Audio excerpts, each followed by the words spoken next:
जी बिल्कुल कंप्लीट है sir. Okay sir, शायद राकेश जी का कोई कनेक्टिविटी इशू की वजह से वो कनेक्ट नहीं कर पा रहे होंगे। जी आप शुरू कीजिए। सभी साथियों को जय जिनेंद्र और जय हिंद। आइए आज हम शुरू करते हैं हमारा आज का सेशन टीटीएफ का, तेरापंथ टास्क फोर्स का। और सबसे पहले मैं आपको एक दिखाता हूं हमारा इंट्रोडक्टरी वीडियो।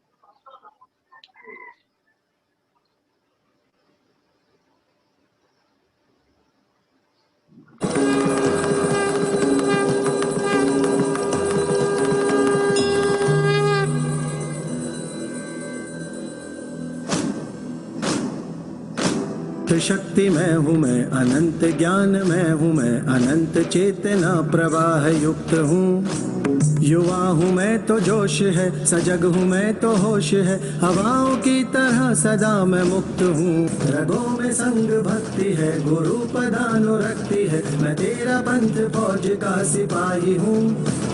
फंसे जो आपदाओं में कि दर्द हो फिजाओं में, तुरंत उनको कष्ट से मैं त्राहि दूं। लबों पे मुस्कुराहटे खिला सकूं रवायतें, मिशन के वास्ते सजग सदा ही हूँ। फर्ज की घड़ी भी है ये जंग जिंदगी की है, जरूरतें जहाँ भी हो मैं वक्त दूं। है मेरा राष्ट्र धर्म ये सिखाया धर्म संघ ने, निभा रहा हूँ क्योंकि मैं सशक्त हूँ। टास्क फोर्स तो यूं देखें तो युवक पिछली संस्था ये टास्क फोर्स है, अपने आप पूरी संस्था टास्क फोर्स है।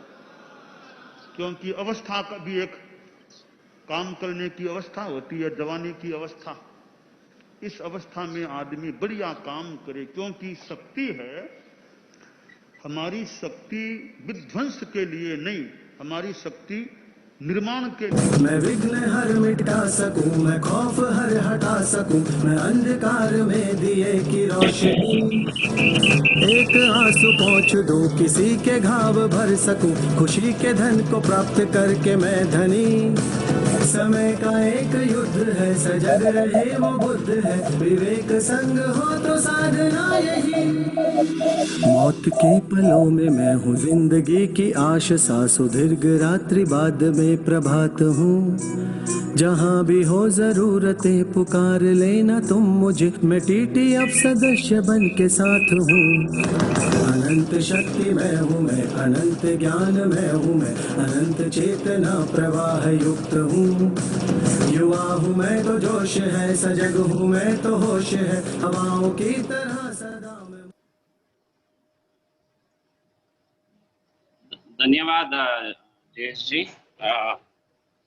जय जी। अब मैं निमंत्रण करना चाहूंगा सहज सरल मधुर वाणी के धनी आबादीयोग के संगठन मंत्री श्री जयेश भाई मेहता को। जी बहुत बहुत धन्यवाद राकेश जी। आवाज सुन पा रहे हैं राकेश जी? हम सबको मार्गदर्शन। जयेश आवाज क्लियर आ रही सर आपकी? Okay okay thank you. आराध्य के श्री चरणों में सबक्ति वंदना। परम पूज्य गुरुदेव आचार्य श्री महाश्रमण जी को श्री चरणों में सबक्ति वंदना। तेरापंथ टास्क फोर्स अखिल भारतीय तेरापंथ युवक परिषद, जो कि लगभग 40,000 साथियों की एक संस्था है, जिसका मेन उद्देश्य है सेवा, संस्कार और संगठन। उसकी ही एक शाखा के रूप में तेरापंथ युवक परिषद डोंडाईचा है। और आज हम डोंडाईचे के इस प्रांगण में आए हुए हैं। तो जैसा देश वैसा भेष, आपल्या सगळ्यांना माझा नमस्कार आहे। आप सभी को मेरा नमस्कार है, सादर जय जिनेंद्र मैं करता हूं। और पावन दिवस है आज, नवरात्रि महापर्व का पावन दिवस, और प्रथम दिन पर हम कुछ सीखने जा रहे हैं मां शक्ति से, या कहूं या तेरापंथ टास्क फोर्स जो हमारे बीच में आज है, उनसे हम कुछ सीखने की, दर गुजरने की कोशिश करने जा रहे हैं। हमारे तेरापंथ युवक परिषद के अध्यक्ष महोदय श्री सौरभ लोध, रोटरी क्लब से अध्यक्ष श्री चेतन जी सिसोदिया, अहिंसा स्कूल एमटीएस स्कूल के प्रिंसिपल श्री शरद जी शर्मा, और हमारे गुरु जी कह दे आज के श्रेणिक जी और जय जी। हमारे बहुत ही सरल मना देखें तो होस्ट हैं हमारे राकेश जी, बैक हैंड में हमारे योगेश जी, तेरापंथ टास्क फोर्स के विकास जी हमारे बोथरा जो कि राष्ट्रीय प्रभारी हैं, और जितेश जी पोखरना जो कि हमारे राष्ट्रीय सह प्रभारी हैं। आप सभी को मेरा सादर जय जिनेंद्र। देखिए, आदमी को कुछ ना कुछ सीखना चाहिए। कभी ऐसा नहीं मानना चाहिए कि मैं विद्यार्थी हूं तभी मैं सीख पाऊं। व्यक्ति हमेशा सीखता रहता है, और जब तक सीखता रहता है तब तक वह व्यक्ति है। आज हम बहुत ही अच्छी एक चीजें सीखने जा रहे हैं जो न केवल हमारे लिए जरूरी है, वह जरूरी है दूसरों के लिए भी। देखिए, व्यक्ति अपने लिए जीता है, कोई दिक्कत की बात नहीं, लेकिन वह व्यक्ति विशेष महान रहता है कि जो दूसरों के लिए जीता है। एक महाराष्ट्र से छोटी सी कहानी लेकर मैं आया हूँ। 30 सेकंड की कहानी, आप सुनिए ध्यान से।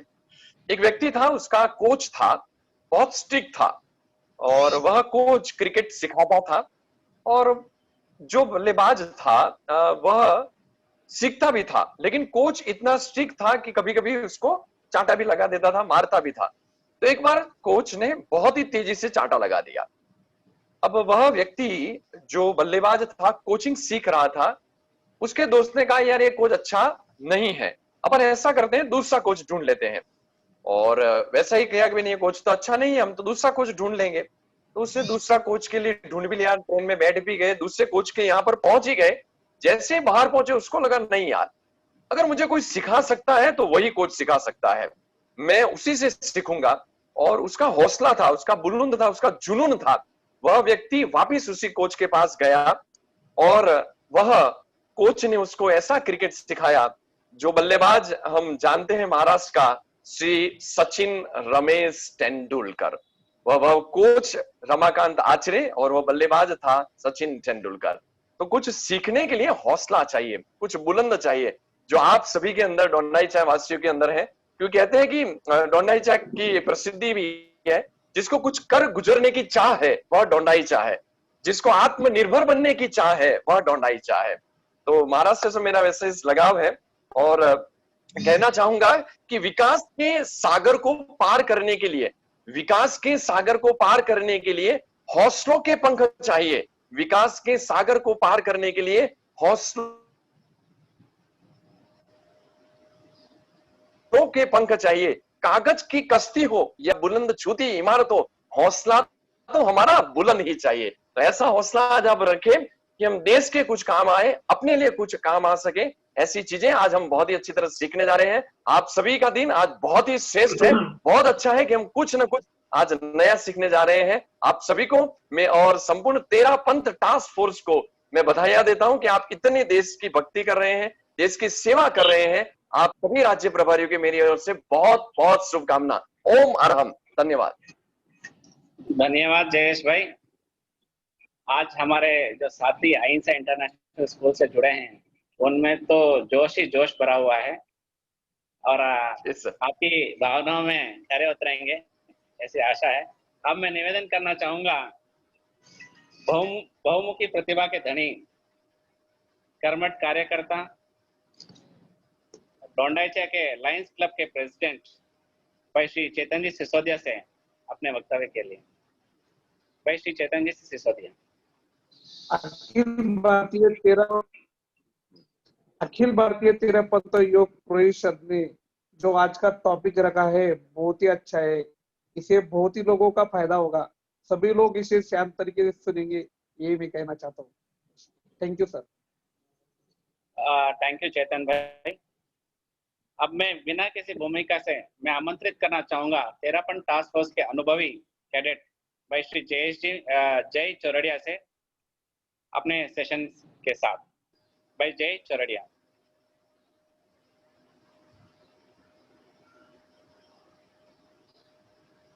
और श्रेणी इंटरनेशनल स्कूल के सभी बच्चों को जय जिनेंद्र, सादर जय जिनेंद्र। मैं देख सकता हूँ जैसे जय भैया ने बताया कि सभी को सीखते रहना चाहिए, और मैं देख सकता हूँ काफी फ्रेश फेसेस हमें दिख रहे हैं यहाँ पे, सबके वीडियोस लगभग ऑन है। बट मैं चाहूंगा कि जिन जिन बच्चों ने अपने वीडियोस ऑन नहीं किए हैं वो तुरंत अपने वीडियोस ऑन कर ले, ताकि हम आपके फ्रेश चेहरे देख के हम भी खुश हो जाए और ये सेशन काफी इंटरैक्टिव रहे, आपको भी मजा आए, हमको भी मजा आए।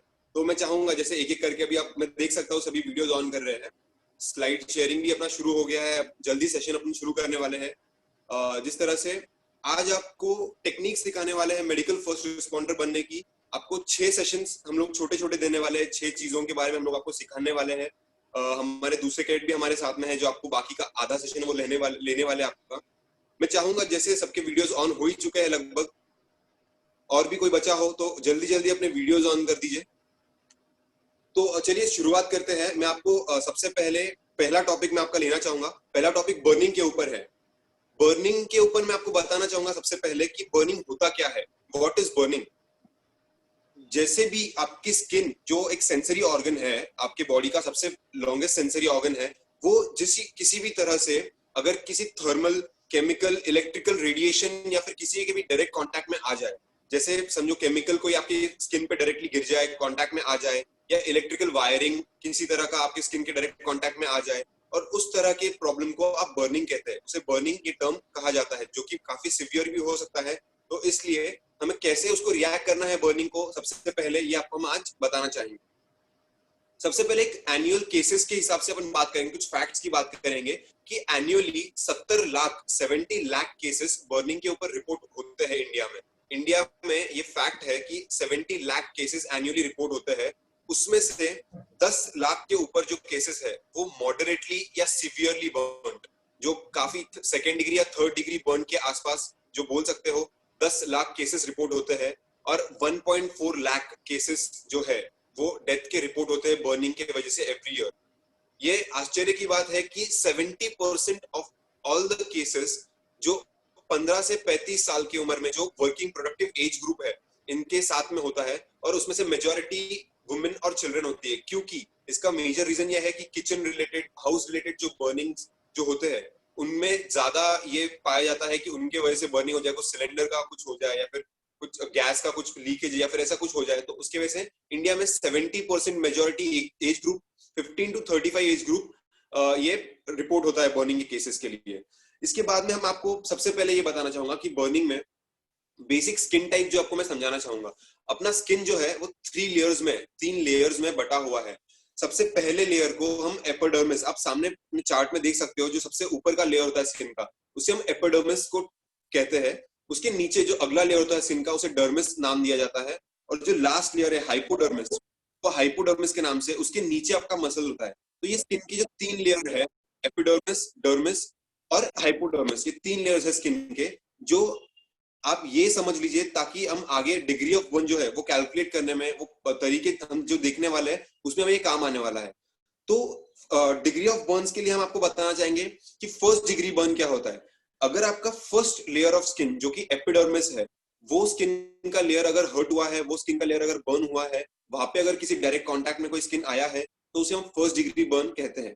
सेकेंड डिग्री बर्न जो आपका डर्मिस लेयर होता है स्किन का, सभी बच्चों को इमेज में दिख रहा है सेकेंड डिग्री में। सेकेंड डिग्री बर्न में आपका जो सेकेंड लेयर है स्किन का, जो डर्मिस लेयर जिसे हम कहते हैं, वो लेयर जब हर्ट होता है, वो लेयर जब बर्न होता है, तो हम सेकेंड डिग्री बर्न के हिसाब से क्लासिफाई करते हैं। इसी तरह से जो लास्ट लेयर हमने स्किन का जो देखा है हाइपोडर्मिस, वो hypodermis layer third degree burn, जब हाइपोडर्मिस लेयर जो होता है जब उसको हर्ट होता है, उस चीज को हम टर्म करते हैं थर्ड डिग्री बर्न के हिसाब से। अब थर्ड डिग्री बर्न हो गया, सेकंड डिग्री बर्न हो गया, बट ये दिखता किस तरह से हम इसे देख पाएंगे, अगली स्लाइड में आप ये देख सकते हो। थोड़े बहुत इमेजेस आपको दिख रहे हैं कि अगर सरफेस बर्न हुआ है तो उसे हम फर्स्ट डिग्री बर्न बोल सकते हैं। सेकेंड डिग्री बर्न में एक सेकेंड डिग्री बर्न जो होता है वो सेकेंड लेयर जो डर्मिस लेयर होता है वो सेकेंड डिग्री बर्न के हिसाब से क्लासिफाई होता है, और थर्ड डिग्री बर्न जो कि आपका सब्सटेंशियस टिश्यू होता है, वो हाइपोडर्मिस जो स्किन का लेयर होता है, वो आपका थर्ड डिग्री बर्न होता है। इसके बाद हम देखना चाहेंगे रूल ऑफ 9। अब ये तो बात हो गई first degree, second degree, third degree की, बट इसमें सिवियर कितना है, मेजर बर्न है, माइनर बर्न है, ये कैलकुलेट करने के लिए हम रूल ऑफ 9, ये एक रूल होता है जो हम स्टडी करते हैं। इसे मैं आपको 2 हिस्सों में बांटना चाहूंगा। पहले हम बात करेंगे एडल्ट्स की, उसके बाद में हम बात करेंगे बच्चों की, जो इन्फेंट्स, इफ चाइल्ड होते हैं, चिल्ड्रन होते हैं, उनके हिसाब से। अडल्ट में आप देख सकते हो कि अगर सपोज हेड एंड बैक किसी इंसान का बर्न हो रहा है तो हम उसे 9% को टर्म करेंगे। Back and chest that is 18% each. Right arm and left arm को आप 9% ईच के हिसाब से क्लासिफाई करोगे। पेरिनियम जो होता है वो 1%, and right leg and left leg को 18% ईच। ये टोटल आपका 100% कैलकुलेट होता है, आप ऐड करके देख लीजिए। तो ये आपको याद रखना है कि कौन सा पार्ट बर्न हो रहा है, उस तरह से आपको परसेंटेज ऐड करना है बॉडी का। इसी तरह से आप देख सकते हो चाइल्ड में ज्यादा डिफरेंस नहीं है, सिर्फ हेड और लेग का आप डिफरेंस थोड़ा कैलकुलेट कर सकते हो। चाइल्ड में जो होता है head and back and front में 18% आप कैलकुलेट करते हो, जो आपका चेस्ट होता है और आपका जो बैक होता है वो आप 18% ईच में कैलकुलेट करोगे। Right arm and left arm similarly आप 9% में ही कैलकुलेट करोगे। पेरिनियम भी आप सिमिलरली 1% में ही कैलकुलेट करोगे। जो लेग होता है चाइल्ड का, जो right leg and left leg होता है वो 13.5% each. Left leg is 13.5% and right leg is 13.5%। इस तरह से आप कैलकुलेट करोगे। अब आपके मन में क्वेश्चन आएगा कि हमें कैलकुलेट क्यों करना है, ये कैलकुलेट करने से क्या होगा? तो मैं आपको बताना चाहूंगा, जितना डिग्री, जितना परसेंटेज आपका बॉडी में बर्न कैलकुलेट हो रहा है, उस तरह से आप अगला जो स्लाइड आपको दिखेगा उसमें आप देख सकते हो कि सिवियरिटी, जो बर्निंग का सिवियरिटी है, कितना सिवियरली अपना बॉडी बर्न हुआ है फर्स्ट डिग्री में, सेकंड डिग्री में या थर्ड डिग्री में, वो हम क्लासिफाई कर सकते हैं। जैसे कि आपके सामने स्लाइड आप देख सकते हो कि फर्स्ट डिग्री बर्न में अगर आपने 50% से कम कैलकुलेट किया है बॉडी में बर्न, तो उसे माइनर बर्न कह सकते हैं। अगर वो 50% से ज्यादा हो तो उसे मॉडरेट बर्न कहते हैं। फर्स्ट डिग्री बर्न में यूजुअली क्रिटिकल कंडीशंस होती नहीं है, इतना प्रॉब्लमेटिक फर्स्ट डिग्री बर्न है नहीं। सेकेंड डिग्री बर्न में अगर 2 to 15% आप कैलकुलेट करते हो रूल ऑफ 9 के हिसाब से, तो वो माइनर बर्न है। 15 to 30% आप फिगर्स देख सकते हो, 15 to 30% मॉडरेट बर्न में कैलकुलेट किया जाता है। अगर 30% के ऊपर, ग्रेटर देन 30% बर्न है, तो that is a critical burn, इसको सिवियरली बर्न हुआ है और आपको इमीडिएट मेडिकल अटेंशन की जरूरत है। थर्ड डिग्री बर्न में आप देख सकते हो ओनली 2% से कम, यानी कि आपका पेरिनियम जो पार्ट है अगर वो बर्न हो रहा है तो आप कह सकते हो कि वो माइनर बर्न है। उसके अलावा मॉडरेट बर्न्स में आप 2 to 10% कैलकुलेट किया तो 2 to 10% में मॉडरेट बर्न थर्ड डिग्री का। और अगर ग्रेटर देन 10%, जो कि मैक्सिमम बॉडी पार्ट आपने देखे हैं ग्रेटर देन 10% ही आएंगे, वो अगर थर्ड डिग्री में हो रहा है ग्रेटर देन %, तो वो क्रिटिकल बर्न है, वो सिवियर बर्न है। इसलिए जल्दी आपको उसका कुछ तो इलाज उसको करवाना है। अब इलाज क्या करवाना है, कैसे करवाना है, ये हम आपको बताएंगे। सबसे पहले बॉडी में अगर फायर लगा हुआ है, अगर आप देख रहे हो कि सामने वाला इंसान जल रहा है फायर से, तो आपको पैनिक नहीं होना है सबसे पहले। और उसको कुछ भी करने से पहले आपको ये ध्यान रखना है कि एक rule of triangle of fire हम आपको बताना चाहेंगे कि उस इंसान को आपको रोकना, रन नहीं करने लगाना है, आपको रोकना है उस इंसान को। आपको उस इंसान को रोक के उसको ड्रॉप करने लगाना है नीचे।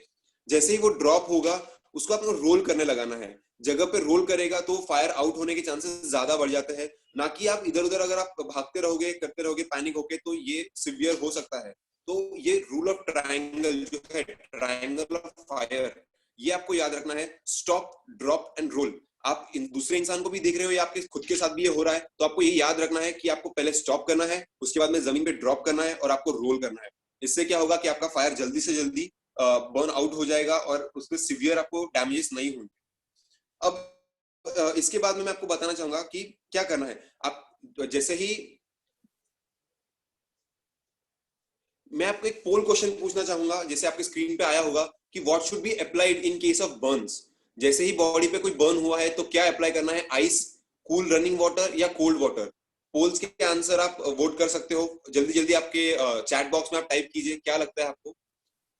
5 सेकंड्स आपके पास रहेंगे, आप जल्दी से टाइप करके बताइए आपको क्या लगता है कि बर्न होने के बाद में क्या अप्लाई करना चाहिए, आइस, कूल रनिंग वाटर या कोल्ड वाटर। सभी के पास में लास्ट 5 सेकंड्स, एवरीवन।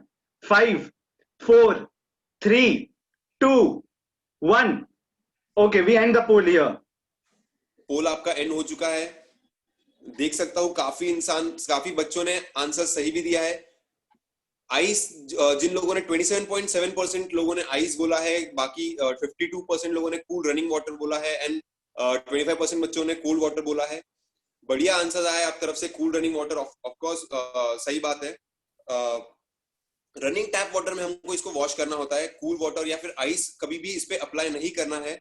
और इसके बाद में हमें क्या करना है मैं आपको ये बताना चाहूंगा कि जैसे ही किसी इंसान का बर्न हो चुका है, उसको फर्स्ट एड ट्रीटमेंट देने के पहले आपने क्या करना चाहिए। बॉडी पे किसी भी तरह का ज्वेलरी हो, किसी भी तरह का वॉचेस या रिंग्स कुछ पहना हो जहाँ पे बर्न हो उसके आसपास के एरिया में, तो वो तुरंत आपको निकालना है। Under cool running water, tap water, आपको उसके टैप वाटर में उनको 20 to 30 मिनट्स आपको कूल रनिंग वाटर में वो वॉश करना है, ताकि जो बर्निंग का जो सेंसेशन है वो थोड़ा कम हो जाए। उसके बाद में ड्राई ड्रेसिंग, जो कि बिल्कुल भी गीला ना हो, बिल्कुल भी वेट ना हो, एकदम प्रॉपर ड्राई ड्रेसिंग आपको यूज करना है, जो उसको ओजिंग हो, जिसको सूट कर सके उस चीज को। जैसे कि आपने पोल में देखा ही कि किसी भी तरह के बर्न्स पे आपको अप्लाई नहीं, बिल्कुल भी ठीक नहीं है बर्न्स पे अप्लाई करने के लिए। ये जो आपने देख लिया, ये आपको करना क्या है। इसके बाद और एक स्लाइड में आपको दिखाएंगे कि आपको क्या नहीं करना है। क्या नहीं करने में सबसे पहले, अगर आप बोलोगे कि ये मेजर बर्न नहीं है, नॉर्मल बर्न है, तो मैं डॉक्टर को विजिट करके क्या ही करूं, मैं घर पे ही ट्रीटमेंट ले लूं, तो ऐसा बिल्कुल ना करिएगा। नेक्स्ट स्लाइड में आपको दिखाया हमने कि क्या क्या नहीं करना है। आपको किसी भी तरह के बर्न से सबसे पहले डॉक्टर को विजिट करना है। डॉक्टर को विजिट करना is very very mandatory. Do not use ice और कोल्ड वाटर। आइस और कोल्ड वाटर किसी भी तरह से आपको यूज नहीं करना है। बर्न होने के बाद में बॉडी पे अगर कोई तरह के ब्लिस्टर्स आ जाए तो उसे फोड़ना नहीं है, ब्रेक ओपन नहीं करना है, उस पर कोई भी तरह की चीज पोक नहीं करनी है आपने कि मैं इसको अगर फोड़ दूं, निकाल दूं इसमें से जो भी है वो तो ठीक हो जाए, ऐसा बिल्कुल भी नहीं करना है। बटर, ऑइंटमेंट या किसी भी तरह का स्प्रेज, कोई आपको बोले कि ये स्प्रे अप्लाई करो, वो स्प्रे, तो ये आपको यूज बिल्कुल नहीं करना है, ये बात याद रखिएगा। और अगर बर्न पे कोई भी आपका तरह का क्लोथिंग चिपक चुका है, वो उस पर रह गया है, तो उसको खींच के नहीं निकालना है। कुछ भी जो भी बॉडी पे स्टिक हो चुका है उसको खींच के रिमूव नहीं करना है, वो काम डॉक्टर अपने हिसाब से करेंगे। आप जल्दी से जल्दी बस डॉक्टर को इन्फॉर्म कर दीजिए। तो ये सारी चीजें हो गई बर्निंग के बारे में। मैं अगर पार्टिसिपेंट्स में से कोई मुझे एक शॉर्ट इंट्रोडक्शन दे सके कि बर्निंग में हमने क्या क्या सीखा है, शॉर्ट जल्दी से दे सके। अगर कोई अनम्यूट करे अपने आप को, कोई भी, और फटाक से मुझे, यस भक्ति देसले, आपने रेज हैंड किया है, अपने आप को अनम्यूट कीजिए और जल्दी से मुझे एक छोटा सा रिव्यू दे दीजिए। So in the case of burning, we have to wash our hands or the infected area in a cold running water, and we have to remove the wristwatches or rings if the burn is on our hand, and we have to apply the dry dressing on it. And precautions is that we don't have to use the ice on the burn area. बहुत बढ़िया, बढ़िया, Thank बहुत बढ़िया, बहुत बढ़िया भक्ति, आपने सही तरह से छोटा सा एक शॉर्ट रिव्यू आपने दिया है, हम देख सकते हैं। बाकी भी पार्टिसिपेंट्स ध्यान रखें, अगला रिव्यू आपको भी देना है, तो जल्दी से जल्दी अपना, पहले तो ये से अपना एक टॉपिक हो चुका है बर्निंग का। नेक्स्ट टॉपिक हम चोकिंग लेंगे। उसके पहले मैं चाहता हूँ कि सारे पार्टिसिपेंट्स अपने वीडियो ऑन कर ले। फिर से मैं बोलूंगा, आपके फ्रेश फ्रेश फेसेस अगर मैं देखूं तो वीडियो में और मजा आएगा। जल्दी से अपने पार्टिसिपेंट्स अपने वीडियोज ऑन कर लीजिए। और नेक्स्ट रिव्यू के लिए मुझे ज्यादा हैंड रेस चाहिए, जो भी शॉर्ट रिव्यू रहेगा चोकिंग के ऊपर, तो सभी ध्यान से सुनिए अगला जो सेशन में लेने वाला हूँ। चोकिंग क्या होता है? चोकिंग बड़े नॉर्मल शब्दों में लिखा है। चोकिंग कोई भी तरह का फॉरेन ऑब्जेक्ट अगर आपके विंड पाइप में, फॉरेन ऑब्जेक्ट मतलब ये नहीं सोचिएगा कि फॉरेन से कोई ऑब्जेक्ट आया है, नहीं, अपने बॉडी के बाहर का कोई भी ऑब्जेक्ट अगर आपके ट्रैकिया में, जो आपके विंड पाइप बोलो या फिर फूड पाइप में फंस जाता है, तो उसे हम चोकिंग कहते हैं, जिसकी वजह से ब्रीथ करना बहुत मुश्किल हो जाता है, जो कि बहुत डिफिकल्ट चीज है। अगर ब्रीथ करना मुश्किल हो जाए तो डेथ भी लीड कर सकता है। तो चोकिंग में हम क्या कर सकते हैं, कैसे कर सकते हैं, चोकिंग में क्या क्या हो सकता है, किस तरह के ऑब्जेक्ट्स की वजह से चोकिंग हो सकता है, ये हम आगे देखेंगे। सबसे पहले तो आइटम्स जो चोकिंग को लीड करते हैं वो हम देख सकते हैं स्लाइड में, कि कोई स्लिपरी ऑब्जेक्ट्स है, फूड के राउंड ऑब्जेक्ट्स है, स्मॉल ऑब्जेक्ट्स जो गले में फंस जाए। बच्चों के टाइनी टॉयज जो होते हैं, बटन बैटरीज होते हैं, बच्चे ले लेते हैं मुंह में और बाद में अंदर ले लेते गले में, तो फिर उसके वजह से अटक जाता है गले में। कॉइंस होता है, बहुत से बच्चों के साथ में प्रॉब्लम होता है। एज 7 to 10, जैसे आप देख सकते हो कि 7 to 15 के एज में ये ज्यादा होता है चोकिंग का प्रॉब्लम, क्योंकि बच्चे कुछ भी अपने मुंह में स्लिप कर लेते हैं अंदर और वो अटक जाता है गले में। ताकि ये सारे जो चीजें हैं ये चोकिंग के लिए लीड करती है। उसके बाद में हम देखेंगे कि आपको क्या एनकरेज करना है, किस चीज की वजह से चोकिंग ना हो सके, ये आपको दिखाया स्लाइड में। सपोज कुछ भी आप खा रहे हो तो एक माउथ फुल के बीच में हर बार थ्रोट प्रॉपरली आपको क्लियर करना है। बात करना नहीं है बात खाते वक्त, ये आपको हर सीनियर आपको बताते ही होंगे आपके कि आप बात मत कीजिए खाते वक्त, इसी रीजन की वजह से, ताकि कुछ खाना गले में फंस ना जाए। आराम से च्यू करके हर छोटा छोटा बाइट आपने लेना है। और खाने के बीच में अगर आप पानी ना पिए, कुछ ना ड्रिंक करे तो बहुत बढ़िया है, और छोटे बाइट्स आपको लेने हैं। इस तरह से क्या होगा कि आपको चोकिंग का जो प्रॉब्लम है वो रिड्यूस हो जाएगा, उससे आपको चोकिंग का प्रॉब्लम ज्यादा नहीं हो सकता है। अब सपोज ऐसा कुछ हो गया, चोकिंग हो गया, तो उसके सिम्टम्स क्या दिखेंगे? सिम्टम्स ऐसे है कि सामने वाला सबसे पहले हाथ उसका गले पे रहेगा। ये क्यों होता है कि गले में ऑब्जेक्ट फंसा है, तो नॉर्मल ह्यूमन टेंडेंसी है कि वो गले पे ही हाथ रखेगा। अगर ऐसे गले पे हाथ रख के कोई खास रहा है खाते वक्त, तो आपको समझना चाहिए कि उसको कुछ चोकिंग का कोई सिम्टम है, ये चोकिंग उसको हो रहा है। अगर वो फूड वॉमिट अप कर रहा है, फिर से उसने जो खाना खाया है वो फिर से बाहर आ रहा है खांसते खांसते, तो that is a symptom of choking. अगर आप देख सकते हो कि खाना खाते वक्त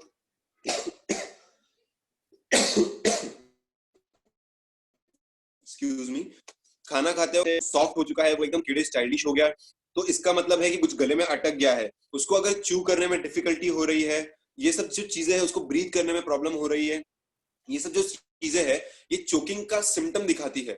अब चोकिंग के टाइम पे हमें करना क्या है, ये बहुत ज्यादा इंपॉर्टेंट चीज है क्योंकि वो बहुत डेलिकेट होता है, उससे तुरंत आपको प्रॉब्लम हो सकता है, इसीलिए आपको जल्दी से जल्दी इस पे रिस्पॉन्ड करना पड़ेगा। अब चोकिंग के लिए हम अलग अलग इसमें क्लासिफाई करेंगे। सबसे पहले हम बोलेंगे कि एडल्ट्स में क्या करते हैं, फिर बेबीज के लिए हम क्या करते हैं, आप अकेले हो तो आप क्या कर सकते हो। एक छोटा सा वीडियो हम अगर प्ले कर पाए तो हम दिखाएंगे आपको वीडियो में एब्डोमिनल थ्रस्ट जिसे हम कहते हैं वो कैसे देना है। आपको हेल्मिक मैन्योर करके एक टेक्निक होता है जो आप देखेंगे, जैसे मैंने आपको बताया गले पे हाथ जाएगा, इस तरह से हमारे टीम के मेंबर को चोकिंग हुआ है, गले पे उसका हाथ है, वो खांस रहे हैं, ये यही दिखा रहा है कि इनको चोकिंग का प्रॉब्लम हो रहा है, इनको ब्रीथ करने में तकलीफ हो रही है। अब इन्हें समझ चुका है कि ये चोक कर रहे हैं, ये इनको जाके पूछेंगे आर यू चोकिंग, तो एक फिक्स श्योर होने के लिए जैसे उनके पीछे जाना है,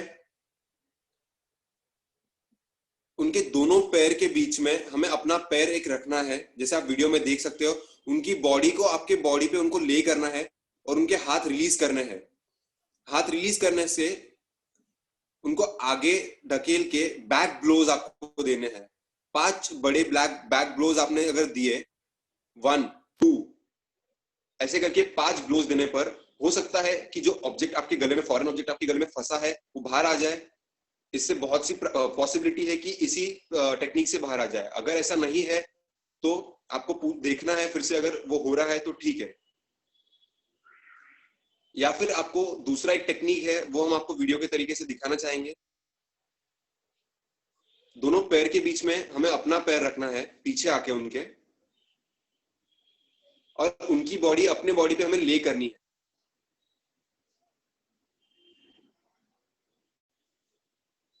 वीडियो में आप देख सकते हो, ये हमारे साथी आपको वीडियो के तरीके से दिखा रहे हैं। जो थंब है वो अंदर जाएगा फिस्ट बनने के टाइम पे, ताकि जो थंब का जो बोन है वो बाहर, थोड़ा सा बाहर आना चाहिए, और इससे आप एब्डोमिनल थ्रस्ट देंगे। दोनों रिब केजेस के बीच में जो पॉइंट है, जो आपको पॉइंट दिखा रहे हैं ये वीडियो में, उस पॉइंट पे आपको एब्डोमिनल थ्रस्ट ऊपर की तरफ देना है। इस तरह से आपको आपका हैंड रिस्ट वहां पे प्लेस करना है, और अप साइड जो ऊपर की साइड में है उस तरह से आपको पुश करना है। आपका हाथ आगे रखे, 1 2। इस तरह से क्या होगा, जो भी गले में ऑब्जेक्ट अटका है वो एक वॉमिट के थ्रू या फिर बाहर आ जाएगा एब्डोमिनल थ्रस्ट के तौर पे। इस तरह के थ्रस्ट आप सामने वालों को जब देने वाले हो, इसकी प्रैक्टिस आप जरूर कीजिएगा पहले। इसे कहते हैं हम एब्डोमिनल थ्रस्ट। हेल्मिक मैन्योर ये टेक्निक होता है जो हम यूज करते हैं चोकिंग के टाइम पे। एडल्ट्स के लिए ये टेक्निक जो है बहुत बढ़िया होती है, एडल्ट्स के लिए ये टेक्निक काम कर जाती है। स्लाइड में आप देख सकोगे कि एडल्ट्स के लिए तो ये टेक्निक बढ़िया काम करेगी। पहले आपको देना है बैक ब्लोज। 5 बैक ब्लोज से पॉसिबिलिटी है कि जो गले में आपका फूड अटका है वो बाहर आ जाए। बट अगर गले का फूड आपका बाहर नहीं आ रहा है तो आपको इस तरह से एब्डोमिनल थ्रस्ट आपको देना है। अब बात आती है बेबीज की। अब बेबीज के लिए आप इतना जोर से एब्डोमिनल थ्रस्ट तो दे नहीं सकोगे, क्योंकि बेबीज की स्किन बहुत सॉफ्ट होती है। हम और एक वीडियो अब देखेंगे चोकिंग से ही रिलेटेड है।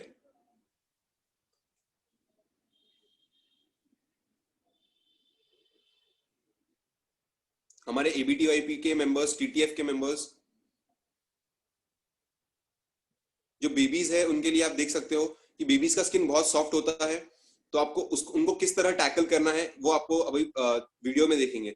2 फिंगर्स आपके जो आपको जैसे वीडियो में दिख रहा है, आपके 2 फिंगर्स आपको लेने हैं, और उसी पॉइंट पे जहाँ पे एडल्ट्स के लिए आपने यूज किया वही पॉइंट पे आपको रख के उनको थोड़ा हार्डली, बट इतना भी नहीं, उनको प्रेस करना है ताकि वो जो फूड अटका है वो बाहर आ जाए। उनको आपको धीरे धीरे वहां पे प्रेस करके वो यूज करना है। 5 बार आप यूज कर सकते हो वो चीज, धीरे से प्रेस करके।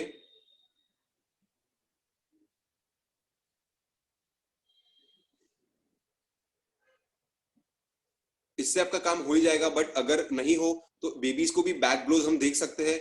बैक ब्लोज के लिए आपको, आप देख रहे हो, इस तरह का पोजीशन आपने लेना है। आपने दोनों हाथों की उंगलियों को इस तरह स्प्रेड करके उनके फेस पे रखना है, और उनको अपसाइड डाउन टर्न करके दूसरे हाथ से आपको उनका बैक रब करना है और हल्के से उनको पुश करना है, धीरे से, एकदम बड़ी धीरे से आपको करना है ये चीज, ताकि बेबीज को हर्ट ना हो और उस तरह से उनका जो भी अटका हुआ ऑब्जेक्ट है ट्रैकिया में वो बाहर आने की पॉसिबिलिटी बढ़ जाती है। इस तरह से बेबीज को बैक ब्लोज हमें देना है। वीडियो से आपको मेरे हिसाब से बड़ी अच्छी तरह से क्लियर हो गया होगा। तो आपने ये देखा कि एडल्ट्स में और बेबीज में किस तरह ये हमें यूज करना है। अब हम देखेंगे कि अगर आप अकेले हो, कोई आपको हेल्प करने के लिए नहीं है, तो आप कैसे, किस तरह से आप इसे यूज करोगे। अकेले होने पर आपको किसी भी चेयर या टेबल का सहारा लेना है, दोनों हाथ यूज करना है। आपका जो मेन हैंड है, जो आप यूज करते हो लिखने के लिए वगैरह, जो आपका मेन हैंड है, जैसे मैं राइटी हूं, मैं राइट हैंड यूज करता हूं, उससे आपको खुद को एब्डोमिनल थ्रस्ट आपको देने हैं। आपने देखा है इमेज, अगर आप देख सकते हो इमेज में, तो जो आपका मेजर हैंड है वो यूज करके आपको खुद को, किसी चेयर में हो, कोई आपको हेल्प नहीं कर पा रहा है तो भी आप चिपका हुआ है ट्रैकिया में, उसे आप बाहर निकाल सकते हो। अब प्रेग्नेंट लेडीज में भी ये प्रॉब्लम हो सकता है, आप उन्हें उठा के एब्डोमिनल थ्रस्ट नहीं दे पाओगे, तो भी आपको जैसे आपने बेबीज में किया है उस तरह से आपने प्रेग्नेंट लेडीज में भी करना है। थोड़ा हार्ड प्रेस करना है, बट ये लिटिल बिट पोजीशन आपको उसी तरह से नॉर्मल हेलमिक मैन्योर आपको देना है एट बेस पोजीशन, जहां पे आपने एडल्ट्स को दिया है लोअर रिब केज के जस्ट जॉइनिंग पे। आपको हेलमिक मैन्योर प्रोसीजर देना है, pressing hard into the chest with a quick thrust. एक क्विक थ्रस्ट देके आपको उनके चेस्ट में हार्ड प्रेस करना है, और जब तक ये फूड बाहर ना आए आपको ये रिपीट करते रहना है। इसके बाद में मैं आपको बताना चाहूंगा कि चाइल्ड को रिस्क पे ना डालने के लिए क्या क्या करना चाहिए। उनके टॉयज का जो साइज है, मैं आपको बताना चाहूंगा कि टॉयज का साइज प्रॉपर अच्छा रखिए, बड़ा रखिए। खाते वक्त, पीते वक्त एक पोजीशन होता है प्रॉपर, जिसमें आपको बैठना चाहिए अपराइट पोजीशन में, वही पोजीशन आप यूज कीजिए। आप प्रॉपर्ली खाना च्यू कीजिए, मील्स जो भी है वो सुपरवाइज होने चाहिए कि क्या साइज है आपका फूड का, क्या नहीं है। आपके टॉयज का साइज जो आप यूज कर रहे हो, ज्यादा छोटे टॉयज रहे तो गले में आपको स्लिप हो सकते हैं, ताकि आपको चोकिंग का प्रॉब्लम ना हो। तो ये सेकेंड सेशन जो आपने देखा, मेरे हिसाब से आपको बड़ी क्लियर तरीके से वीडियो इसमें था, बड़ी क्लियर तरीके से आपको समझ में आ गया होगा। मैं फिर से चाहूंगा कि कोई छोटा सा रिव्यू पार्टिसिपेंट्स में से अपना वीडियो और ऑडियो ऑन कर ले, और छोटा सा रिव्यू अगर हमें दे सके चोकिंग के बारे में। कोई भी पार्टिसिपेंट से, कंप्यूटर जी मैं आपको चाहूंगा किसी भी रैंडम को अनम्यूट करके हैंड रेज कर सकते हैं आप अपने।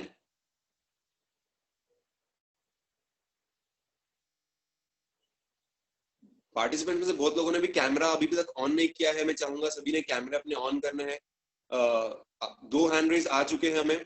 अदिति पाटिल को अनम्यूट कीजिए कंप्यूटर जी, ताकि वो एक छोटा सा शॉर्ट रिव्यू दे सके।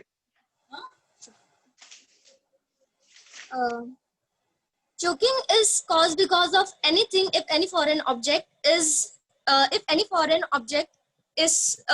like stuck in our trachea or windpipe, then it can cause to choking. And if we do not want to suffer by choking, so we should eat everything very thoroughly, and we should not talk while eating. We should chew slowly and not drink if food is still in mouth.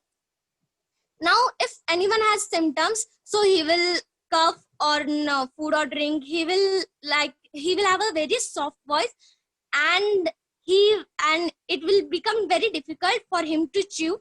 So if we see any of this situation, so we should give him abdominal thrust, like pressing his chest,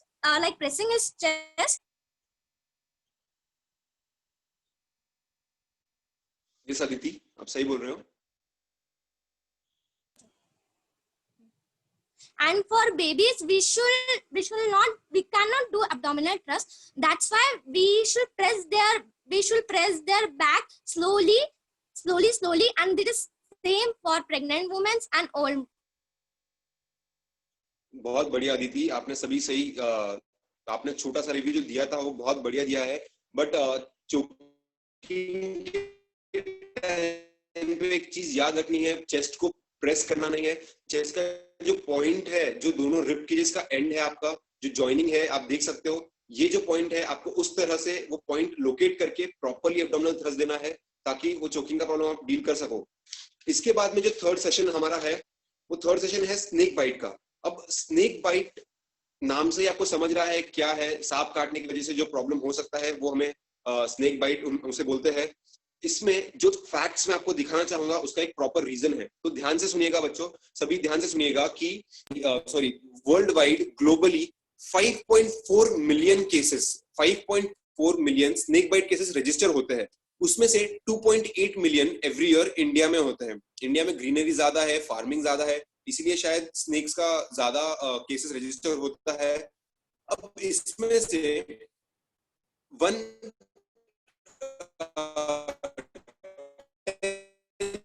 lakh cases 1 lakh case जो है register होते हैं snake bite के world wide, उसमें से 45 to 46% that is 45,900 cases India में होते हैं। अभी मुझे ये बताइए अराउंड 50% केसेस इंडिया में ही स्नेक बाइट के रजिस्टर होते हैं। इंडिया में 300 स्नेक स्पीशीज पाई जाती है, 300 स्नेक स्पीशीज, उसमें से ओनली 62 वेनमस स्पीशीज जो है, 62 जहरीले जो हम बोलते हैं, जहरीले से 62 स्नेक स्पीशीज है। तो इतना 50% डेथ रेशियो कैसे है मैं आपको बताना चाहूंगा। इसका रीजन ये है कि स्नेक बाइट के बाद इंसान स्नेक बाइट की वजह से कम बट डर की वजह से ज्यादा उसका डेथ होता है। उनको अटैक आ सकता है कि मुझे सांप ने काट लिया, मैं मर जाऊंगा, इस चीज की वजह से वो ज्यादा डर जाता है और उसकी वजह से उनका डेथ होता है, ना कि स्नेक बाइट की वजह से।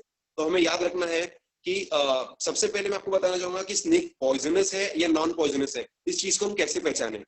सपोज स्नेक बाइट हुआ है और बाय चांस आपको स्नेक को देखने का चांस मिल जाए, आपके सामने ये हुआ है, तो आप उसके आंखों पर से, उसके आई बॉल शेप पर से आप देख सकते हो कि स्नेक पॉइजनस है या नॉन पॉइजनस है। अगर स्नेक का आई बॉल शेप, प्यूपिल जो होता है वो एलिप्टिकल शेप में है, आप पिक्चर में देख सकते हो, तो वो पॉइजनस स्नेक है। और अगर प्यूपिल राउंड है, राउंड शेप में है, तो वो नॉन पॉइजनस स्नेक है। अगर समझो आपको स्नेक को देखने का मौका नहीं मिला, चांस नहीं मिला, स्नेक चले गया है और आपको बाद में चेक करना है कि स्नेक पॉइजनस था या नहीं, तो जो जहां पे स्नेक बाइट हुआ है वहां पे फैंग मार्क्स, जो फैंग होते हैं, टीथ जो स्नेक के बोलते हैं, आप इमेज में देख सकते हो। पॉइजनस स्नेक और नॉन पॉइजनस स्नेक, उनके फैंग मार्क्स से हम पहचान सकते हैं। पॉइजनस स्नेक जो होता है उसके फैंग मार्क्स आपको दिखेंगे एरिया पे जहाँ पे स्नेक बाइट हुआ है, और नॉन पॉइजनस स्नेक का ऐसा नहीं होगा, आपको फैंग मार्क्स नहीं दिखेंगे। तो इस तरह से आप सामने वाले को बता सकते हो कि नो इश्यूज है, स्नेक पॉइजनस नहीं था, आपको टेंशन लेने की कोई प्रॉब्लम नहीं है। पॉइजनस भी रहा तो उस पर एक प्रॉपर क्योर है, तो आपको टेंशन लेने की किसी तरह से जरूरत नहीं है। अब स्नेक बाइट होने के बाद करना क्या है, सबसे पहले मैं आपको बता दूं कि आप मेडिकल फर्स्ट रिस्पॉन्डर हो। किसी भी तरह से आपको कोई भी इश्यू होने पर सबसे पहले आपको एकदम नियरेस्ट मेडिकल केयर को, इमरजेंसी यूनिट को इन्फॉर्म करना है कि आपका लोकेशन ये है, आपको यहाँ पे ये प्रॉब्लम हुआ है। और व्हाट्सएप या फिर कोई किसी भी सोशल मीडिया से उनको अगर आपका लाइव लोकेशन भेज सको तो बहुत बढ़िया। ये इस चीज से क्या होता है कि जब तक आप उनको फर्स्ट एड दे रहे हो तब तक आपको एक इमरजेंसी यूनिट आपके पास में पहुंच जाएगा ताकि आप आगे का प्रोसीजर आप कर सको। तो सबसे पहले स्नेक बाइट होने पे मैं आपको बताऊंगा कि आपने मूवीज में बहुत जगह, बॉलीवुड मूवीज में देखा होगा कि टाइट बैंड बांध लेना है ताकि पॉइजन आपके बॉडी में ना जा सके। पॉइजन बॉडी में ना जाए इसलिए टाइट बैंड स्नेक बाइट के ऊपर या नियरेस्ट ऑर्गन के पास में बांध लेना है। तो ऐसा बिल्कुल नहीं करना है आपने। आपको प्रॉपर बैंडेजिंग टेक्निक हम बिल्कुल बताएंगे कि किस तरह से स्नेक बाइट के बाद में बैंडेज करना है, आपको बिल्कुल आगे बताया जाएगा। और मूवीज में आपने ये भी देखा होगा, बॉलीवुड मूवीज आपको बहुत अलग अलग तरीके से सिखाती है कि स्नेक बाइट तांत्रिक मांत्रिक लोगों से वो मंत्र पढ़ेंगे और आपका जो पॉइजन है बॉडी से निकालेंगे खींच के। इस तरह से आपको किसी भी तरह से हीरो नहीं बनना है कि आपको बॉडी से पॉइजन सक आउट करके नहीं निकालना है, तांत्रिक के पास नहीं जाना है, टाइट बैंड नहीं बांधना है। इस तरह से मैं आपको जो बता रहा हूँ याद रखिए, ये बॉलीवुड मूवी से जो आप सुनते हो देखते हो उस तरह से आपको रिएक्ट नहीं करना है। मैं आपको अब बताऊंगा कि स्नेक बाइट के सिम्टम्स क्या है। सिम्टम्स बड़े ही नॉर्मल इजी सिम्टम्स है। सॉरी, स्नेक बाइट के बाद अगर किसी का विजन अगर ब्लर हो रहा है, सामने वाले को ब्लर विजन दिख रहा है, तो ये एक सिम्टम है। रेस्पिरेटरी आपको इश्यू हो सकता है, ब्रीदिंग डिफिकल्टी, वुंड साइड पे ब्लीडिंग हो सकता है, बर्निंग सेंसेशन हो सकता है, आपको ब्लीडिंग स्पॉट्स दिखेंगे, आपको डायरिया एक हो सकता है, एक सिम्टम है। सेंट्रल नर्वस सिस्टम जो बोलते हैं उसमें आपको डिजीनेस, पेंटिंग, इस तरह से आपको बॉडी में डिजीनेस अगर आ रहा है, ये सारे जो सिम्टम्स मैं आपको बता रहा हूँ ये सारे मिला के आपको समझ सकता है कि आप स्नेक बाइट से गुजर रहे हो। फीवर, हल्का हल्का फीवर अगर आपको नजर आ रहा है, समझो सामने में दिख रहा है, रैपिड पल्स रेट, जैसे मैंने आपको बताया इंसान डर जाता है तो ब्लड प्रेशर बोलो या फिर पल्स रेट बोलो वो बढ़ जाता है, तो उस तरह से ब्लड प्रेशर लो हो जाता है, सॉरी शिवियर शॉक सामने वाला अगर अनुभव कर रहा है, रैपिड पल्स रेट अगर अनुभव कर रहा है, तो इस तरह से आप बोल सकते हो कि सामने वाले को स्नेक बाइट हुआ है। अब स्नेक बाइट के तरीके में आपको करना क्या है?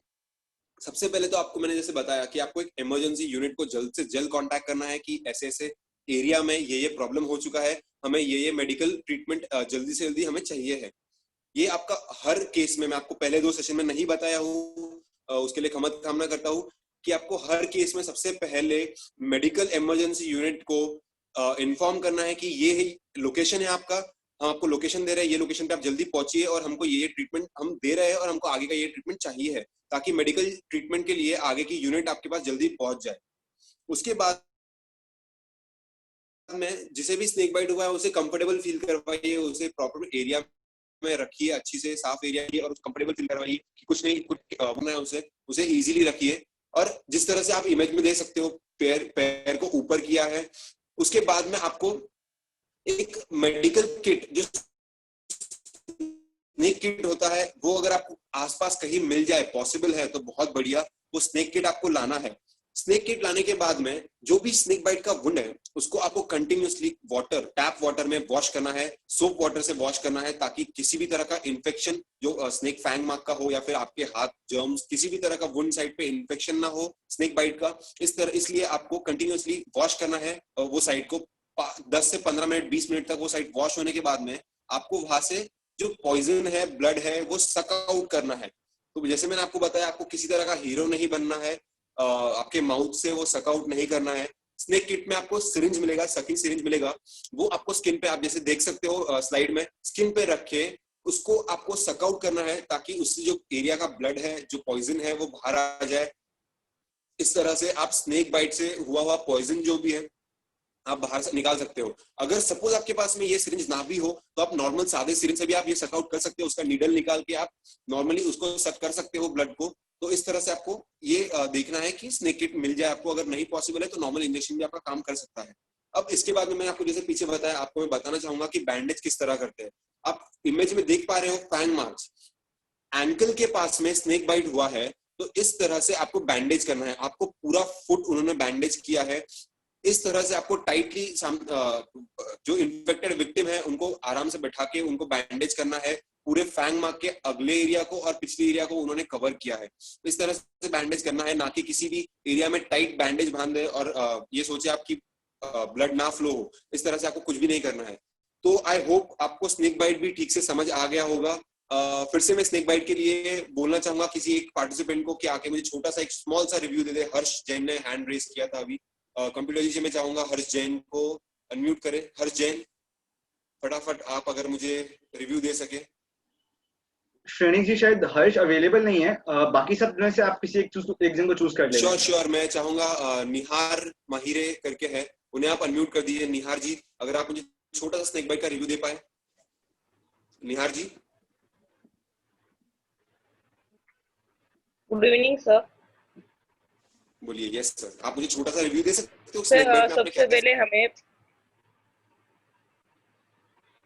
सबसे पहले हमें हेल्थ केयर की टीम और इमरजेंसी सर्विस को फोन करना चाहिए, और जो घाव है उसको, स्नेक बाइट है, उसको देखकर वो पता करना चाहिए कि वो पॉइजनस है या नॉन पॉइजनस, और उस विक्टिम को एक बेड पर या लेटाकर उसको बताना चाहिए कि उसको कोई चिंता करने की जरूरत नहीं है, और उसे दिलासा देना चाहिए कि कोई घबराने की बात नहीं है। और फिर उस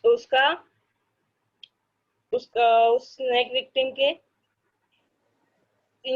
सिरिंज से हमें पॉइजन सक आउट करना चाहिए, ना कि हमारे माउथ से, और बैंडेज करके इमरजेंसी टीम को बुलाना चाहिए।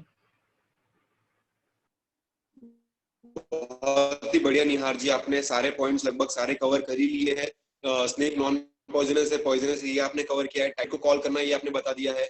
बहुत बढ़िया, आपका ध्यान बहुत सही था।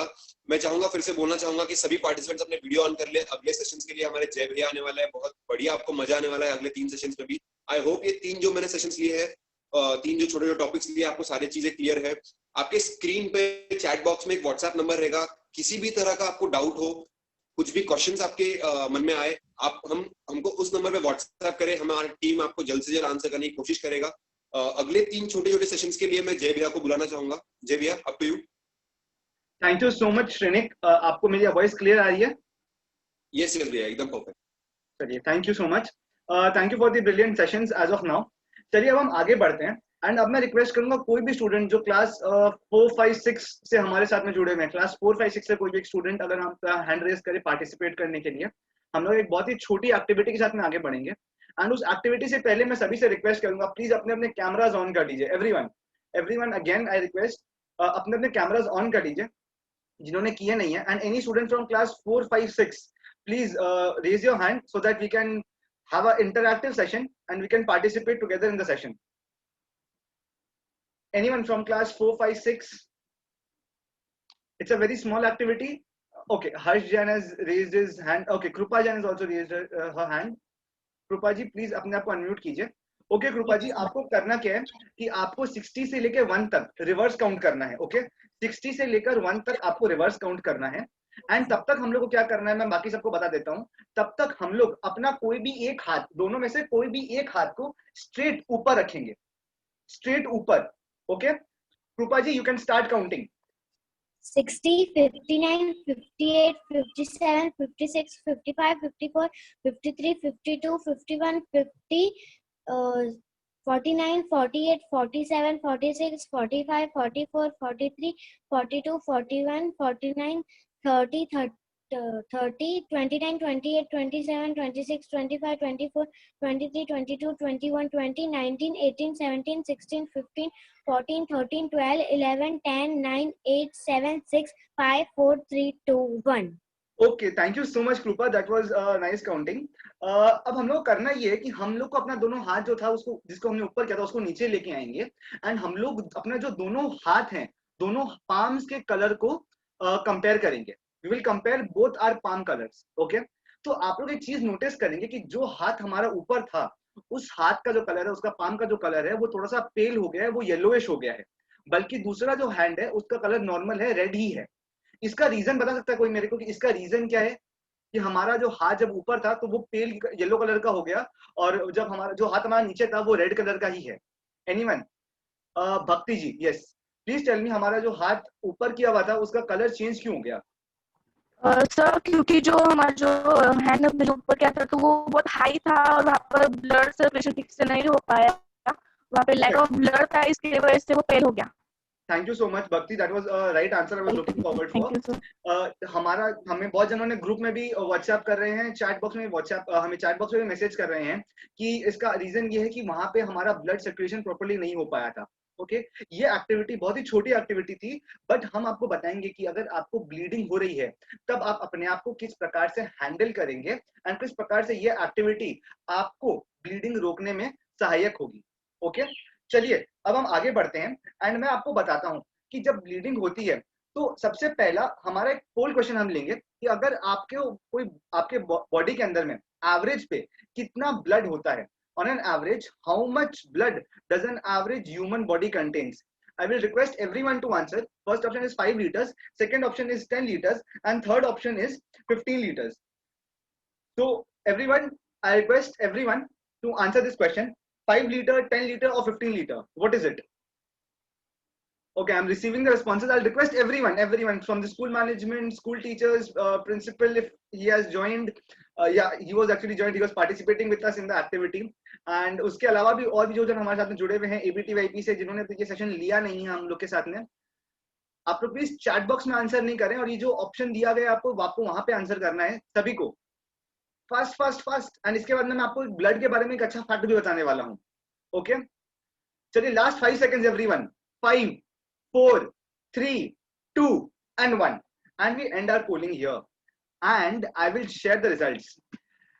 ओके, आप सभी ने अपने अपने स्कूल के अंदर में जो भी साइंस लेके पढ़ रहे हैं, या 5, 6, 7 के अंदर में साइंस सभी की होती है जनरली, तो उन सभी के लिए मैं आपको बता देना चाहता हूं कि हमारे बॉडी के अंदर में इर्रेस्पेक्टिव ऑफ आवर वेट, हमारा वेट कुछ भी हो, हमारे बॉडी के अंदर में only 5 to 6 litres of blood ही होता है। सभी को बता देता हूँ, हमारे बॉडी में ना ही 10 लीटर होता है, ना ही 15 लीटर होता है। अगर किसी व्यक्ति का वजन 200 किलो भी है तो भी उसके बॉडी में 5 या 6 लीटर ही ब्लड होगा। उसके बाकी जो वेट है वो that is because of the what you can say the fat, it is not of the blood. Okay, तो हमें हमेशा ध्यान रखना है कि कोई भी व्यक्ति है उसके बॉडी के अंदर में 5 to 6 लीटर्स ऑफ ब्लड ही होता है। एंड ब्लड बहुत ही इंपॉर्टेंट चीज है हम सभी के लिए। एंड हमें इसीलिए कभी ब्लीडिंग हो जाती है, कभी कट जाता है, तो हम लोग को उसे इमीडिएटली रोकने का प्रयास करना चाहिए। एंड जैसे कि हम लोग अखिल भारतीय तेरापंथ योग परिषद से आज आपके सामने आए हैं, हम लोग के नाम पर Guinness Book of World Records में most number of blood units collected in a single day का वर्ल्ड रिकॉर्ड है हमारे हाथ में। हमने एक दिन में 1 लाख ब्लड यूनिट डोनेट किया है। तो हम सभी को ध्यान रखना है कि हम लोग जो भी एक एज के ऊपर आ जाते हैं, 18 को क्रॉस कर लेते हैं, हम सभी को कोशिश करना है कि हम लोग रेगुलर बेसिस पे ब्लड डोनेट कर सकें। ये हमारे बॉडी के लिए भी अच्छा है और ये हमारे सोसाइटी के प्रति हमारा कर्तव्य भी बनता है। अब मैं आपको बताता हूँ कि ब्लड के बारे में कुछ एक फैक्ट्स क्या क्या है।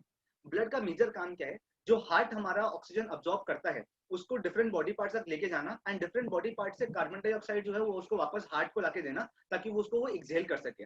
ओके, इसके अलावा जो काम होता है ब्लड का वो ये होता है कि जो न्यूट्रिएंट्स हमारे बॉडी में सिक्रीट हो रहे हैं, जो अलग अलग बॉडी में जूसेस सिक्रीट होते हैं, उसको जहां जहां पे रिक्वायर्ड है वहां तक लेके जाना, ये हमारा ब्लड का बेसिक काम है। इसी के साथ में ब्लड की एक प्रॉपर्टी होती है जिसको हम लोग कहते हैं कलेक्टिव प्रॉपर्टी या एडिटिव प्रॉपर्टी। इस प्रॉपर्टी का मतलब क्या है? अगर आपको एक छोटा सा कट होता है, सपोज कीजिए आपके फिंगर के ऊपर में कट हो गया या पिन लग गया, या आप किसी चीज के साथ में, आप सीजर के साथ में कोई क्राफ्ट का काम कर रहे थे, आपके अंगुलियों में कट गया, तो आप देखेंगे कि 5 से 7 मिनट बाद में अगर आपने कुछ नहीं भी किया है तो ऑटोमेटिकली, अगर घाव बहुत छोटा सा है तो ऑटोमेटिकली 5 से 7 मिनट बाद में वहां पे खून जम जाएगा एंड ब्लीडिंग रुक जाएगी। तो इसे हम लोग कहते हैं ब्लड की एडिटिव प्रॉपर्टी, कि ब्लड अपने आप को कलेक्ट करके अपने आप को एक सॉलिड एक शेप दे देता है जिससे ब्लड फ्लो आगे नहीं बढ़ सकता। ओके, तो एक ब्लड की बहुत ही खास फीचर है ये बेसिकली, अगर मैं आपको बताना चाहूँ तो। इसके बाद में मैं आपको बताता हूँ हमारे डिफरेंट पल्स लोकेशन क्या क्या होते हैं हमारे बॉडी के अंदर में।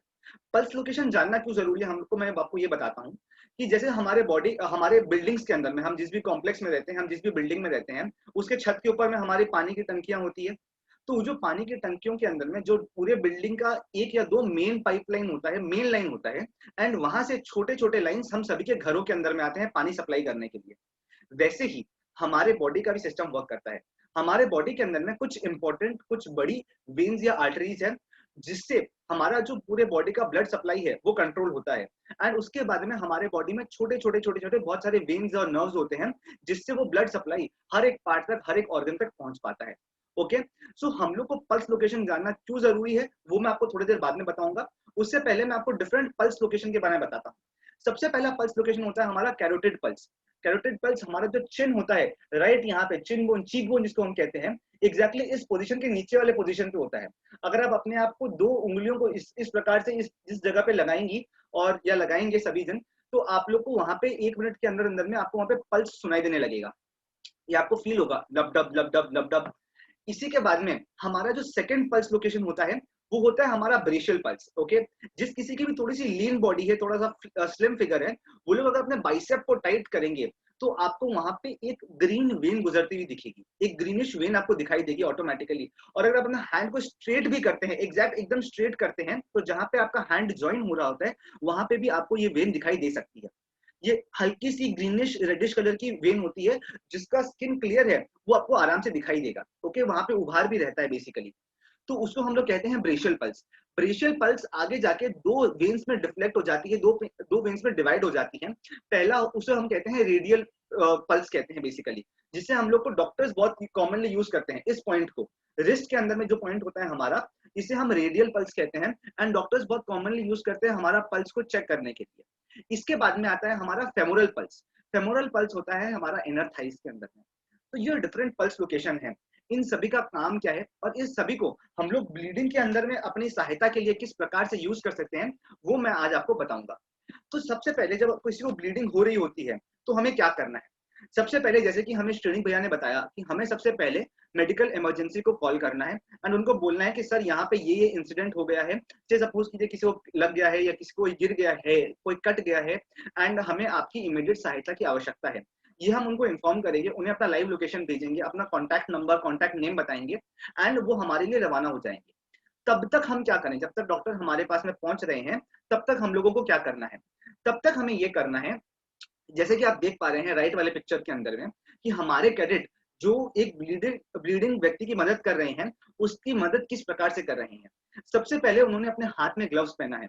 हम कोई भी ऐसी चीज का ट्रीटमेंट कर रहे हो जहां पे हमारा एक वुंड हो गया है, जैसे सपोज स्नेक बाइट का भी ट्रीटमेंट कर रहे हैं हम लोग, यहाँ पे ब्लीडिंग का ट्रीटमेंट कर रहे हैं, हम कोई भी ट्रीटमेंट कर रहे हैं, हम लोग हमेशा ध्यान रखें कि हमारे हाथों में बहुत सारे जर्म्स हो सकते हैं जो कि अगर उस ब्लीडिंग वाली एरिया में जाए, ओपन वुंड की एरिया में जाए तो इन्फेक्शन कॉज कर सकते हैं।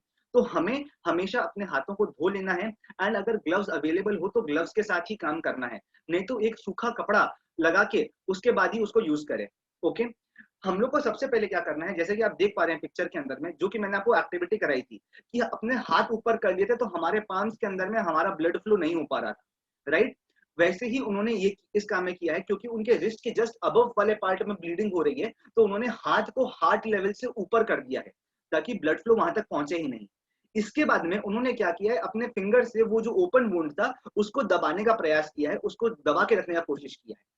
एंड थर्ड उन्होंने क्या किया है, जो ब्रेशियल पल्स के बारे में मैंने आपको बताया था उस पल्स को बंद करने की कोशिश की है, उसको दबाने की कोशिश की है।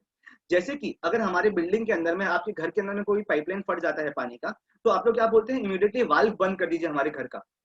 वाल्व बंद करने से क्या होगा कि कोई भी पाइप में पानी नहीं आएगा। ठीक वैसे ही पल्स रेस काम करते हैं। अगर हम लोग मेन पल्स को लोकेट करके उसे दबा सके सही तरीके से, तो जो ब्लड है वो छोटे छोटे वेन्स में जाएगा ही नहीं और वहां से ब्लीडिंग कॉज करेगा ही नहीं।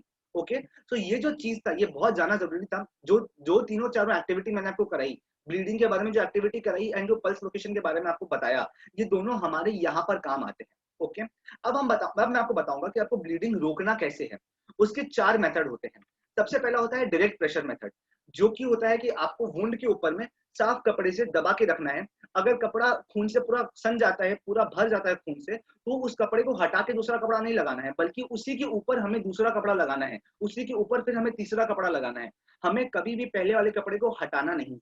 ओके, सभी लोग ध्यान रखेंगे इस बात का। सेकंड तरीका जो मैंने आपको बताया था प्रेशर पॉइंट का, पल्स लोकेशन को यूज करके हम लोग पल्सेस को प्रेस करेंगे, प्रेशराइज करेंगे, ताकि उस पार्ट के ऊपर में ब्लड फ्लो हो ही ना।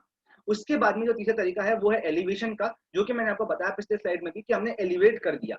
एंड चौथा तरीका है टॉर्निकेट करना। टॉर्निकेट करने का मतलब क्या होता है कि हमारा जहां पे भी ब्लड फ्लो हो रहा है उसके ऊपर के पार्ट को हम लोग टाइटली बांध देंगे। बांधने से क्या होगा कि वहां की जो सारी नसें हैं उनमें ब्लड फ्लो ढंग से पहुंच नहीं पाएगा एंड जो ब्लीडिंग है वो धीरे धीरे अपने आप स्टॉप हो जाएगी। तो ये जो अलग अलग मेथड्स हैं, इससे हम ब्लीडिंग को रोकने का काम कर सकते हैं। तब तक हमारे पास में डॉक्टर्स इमीडिएटली पहुंचने वाले होंगे, वो अपना जो मेडिकल किट है वो लेके आएंगे, पट्टियां लेके आएंगे, गॉज और जो भी ऑइंटमेंट दरकार है हमें उन सभी को लेके आएंगे एंड सिचुएशन को असेस करके वो लोग आगे बढ़ेंगे। ओके, इसके बाद में मैं आप सभी से फिर एक पोल क्वेश्चन लेना चाहता हूँ। एक बहुत ही इंपॉर्टेंट एंड बहुत ही कॉमन ये चीज है, ये टॉपिक है कि अगर किसी को नोज ब्लीडिंग हो रही हो, आप लोग ढोंढाईचा में रहते हैं, महाराष्ट्र बहुत ही गर्म जगह है, अगर आप सभी को ब्लीडिंग हो रही हो, नोज ब्लीडिंग हो रही हो, तो आपको क्या करना चाहिए? आपको अपना सर आगे की तरफ झुकाना चाहिए और ब्लड को बहने देना चाहिए, या सर को पीछे कर लेना चाहिए और नाक जो खून है उसे बहने नहीं देना चाहिए? हमें दोनों में से क्या करना है? मैं सभी से रिक्वेस्ट करूंगा फटाफट अपने आंसर्स दर्ज कराएं, सभी से, एवरीवन। ये बहुत ही सिंपल क्वेश्चन है एंड सभी से रिक्वेस्ट करूंगा कि सबको अपना बताएं। चैट बॉक्स में आंसर नहीं लिखे, बल्कि हमें आंसर यहाँ ऑप्शंस में दें।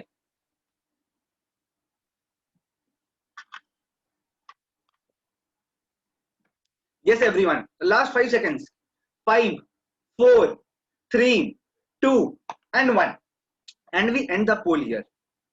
ओके, सो यहाँ पे मेजॉरिटी ने आंसर गलत कहा है। सभी ने, मैक्सिमम लोगों ने कहा है कि हमें हमारा सर पीछे की तरफ झुका देना चाहिए एंड हमें ब्लड को निकलने नहीं देना चाहिए। अब मैं आपको इसका रिजल्ट, इसका सही आंसर विद रीजन बताता हूं।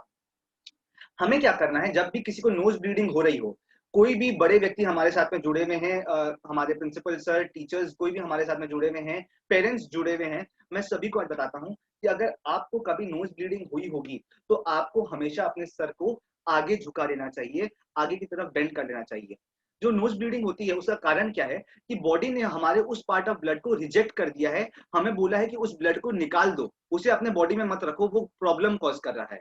ओके, तो जब नोज ब्लीडिंग हो रही है तो हमें क्या करना है कि इमीडिएटली अपना सर आगे की तरफ झुका लेना है एंड जो नाक से खून है उसे बहने देना है।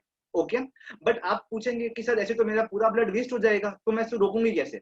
तो सर आपको रोकने के लिए क्या करना है कि एक सूखा साफ कपड़ा लेना है एंड उसको नाक के नीचे प्लेस करना है अच्छे तरीके से, ताकि जो भी ब्लड है वो फैले नहीं, आपके कपड़ों पे ना गिरे या बाहर कहीं ना गिरे एंड आपके जो रुमाल है या जो आपका कपड़ा है उसी पे रहे। उसी के बाद में आपको ये करना है कि आपकी जो नोज बोन होती है, एग्जैक्टली जो नोज बोन होती है उसको धीरे धीरे प्रेस करना है। नीचे आपका सर झुका हुआ रहेगा और आप अपने आप को नीचे धीरे धीरे प्रेस करेंगे। नीचे प्रेस करने से क्या होगा कि थोड़ी देर बाद के अंदर में ही आपका जो नोज ब्लीडिंग की समस्या है वो रुक जाएगी। इसी के साथ में अगर नोज ब्लीडिंग नहीं होती है, मैं आपको बता देता हूँ कि अगर नोज ब्लीडिंग आप होने ना दें ढंग से एंड अपने सर को पीछे की तरफ बेंड कर लें, तो क्या होगा कि वो जो ब्लड की एडिटिव प्रॉपर्टी होती है उससे वो ब्लड हमारे नाक में ही जम जाएगा एंड वो हमें चोकिंग में लीड कर सकता है, क्योंकि हमारा सांस आता जाता रहेगा एंड वो हमारे गले में जाके हमारे विंड पाइप को ब्लॉक करके हमें चोकिंग कॉज कर सकता है। इसी के साथ और एक जो इंपॉर्टेंट रीजन है वो ये है कि हमारा जो नेजल कैविटी है उस पार्ट के अंदर में भी ब्लड जम सकता है, जिससे हमारे बॉडी जो हमारा जो ब्रेन का पार्ट है जिसे हम ब्रेन स्ट्रोक कहते हैं या पैरालिटिक अटैक कहते हैं, वो सब इस केस से हो सकता है। तो हम सभी को ध्यान रखना है कि जब भी नोज ब्लीडिंग हो हमें हमेशा अपना सर आगे झुका देना है, खून को बहने देना है, रुकना नहीं है। वो कुछ समय बाद में 10 से 15 मिनट के अंदर में अपने आप रुक जाएगा। अगर कोई किसी को गर्मी से नोज ब्लीडिंग की समस्या हो रही है तो वो अपने सर को ठंडा करने की कोशिश करे। ठंडा कैसे करे? फ्रिज में नहीं रखे अपने सर को, अपने सर के ऊपर में पानी डाले, ठंडी पट्टी करे, ठंडे पानी से पट्टी करे, उससे आपका जो ब्रेन का टेम्परेचर है वो ठंडा हो जाएगा एंड जो ब्लड फ्लो हो रहा था वो अपने आप रुक जाएगा। ओके, तो ये था अभी तक हमारा टॉपिक जिसके अंदर मैंने आपको नोज ब्लीडिंग के बारे में बताया। अब मैं आपको बताता हूँ कि अगर कोई ऑब्जेक्ट आपके शरीर में घुस के रह जाता है तो आपको क्या करना चाहिए। सपोज कीजिए आप कोई क्राफ्ट का काम कर रहे थे, आप बेड के ऊपर में बैठे थे एंड आप जिस सीजर से काम कर रहे थे वो नीचे गिर गई। अब आप उसे खोजने के लिए आप बेड से नीचे उतरे एंड वो जो ऑब्जेक्ट है, वो जो सीजर है, वो आपके हाथ में या आपके पाँव में घुस गया और आपको वुंड कॉज कर दिया, आपका ब्लीडिंग हो रहा है।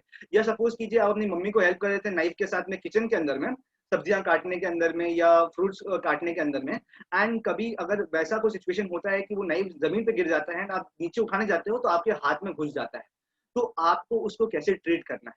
हमें कोई भी हीरोइक काम नहीं करना है, हम किसी मूवी के अंदर में हीरो हीरोइन नहीं है, हम लोग रियल लाइफ जी रहे हैं, ना कि रियल लाइफ।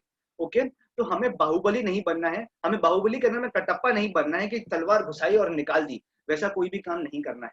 हमें हमेशा ध्यान रखना है कि हम उस ऑब्जेक्ट को वहीं पे रहने देंगे, उसे निकालेंगे नहीं, क्योंकि अगर हम उसे निकालने गए, अगर वो सही तरीके से नहीं निकला तो हमारे जो ऑर्गन्स है, जो हमारी वेन्स, नर्व्स, आर्टरीज है, वो हमेशा हमेशा के लिए डैमेज हो सकती है। ओके, तो that is something very very important to understand कि हमें कुछ भी नहीं करना है उस वुंड के साथ में।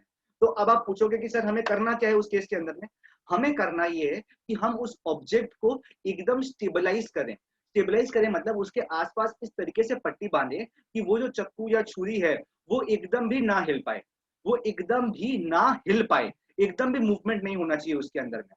ओके, अगर वो हिलेगी नहीं तो आपका वुंड बढ़ेगा नहीं, ना ही आपकी ब्लीडिंग बढ़ेगी। एंड हमने जब उस ऑब्जेक्ट को स्टेबलाइज कर लिया है तो हमें इमीडिएट डॉक्टर के पास पहुंचना है या डॉक्टर को अपने पास बुलाना है कि सर हमें ऐसा ऐसा हो गया है एंड आप हमारी सहायता के लिए आ जाइए। ओके, तो अभी तक हमने जो भी टॉपिक्स कवर किए इसके अंदर में हमने एक्सटर्नल ब्लीडिंग की बात की, जहां पे आप ब्लीडिंग को देख सकते हैं। आपको नॉर्मल कट हुआ, आपको चोट लगी, आपको नोज ब्लीडिंग हुआ या आपके बॉडी के अंदर में वुंड के अंदर में कोई ऑब्जेक्ट घुस के रह गया, इन सभी के अंदर में आप समझ पाएंगे कि आपको ब्लीडिंग हो रही है। एक और चीज होती है जिसे हम कहते हैं इंटरनल ब्लीडिंग।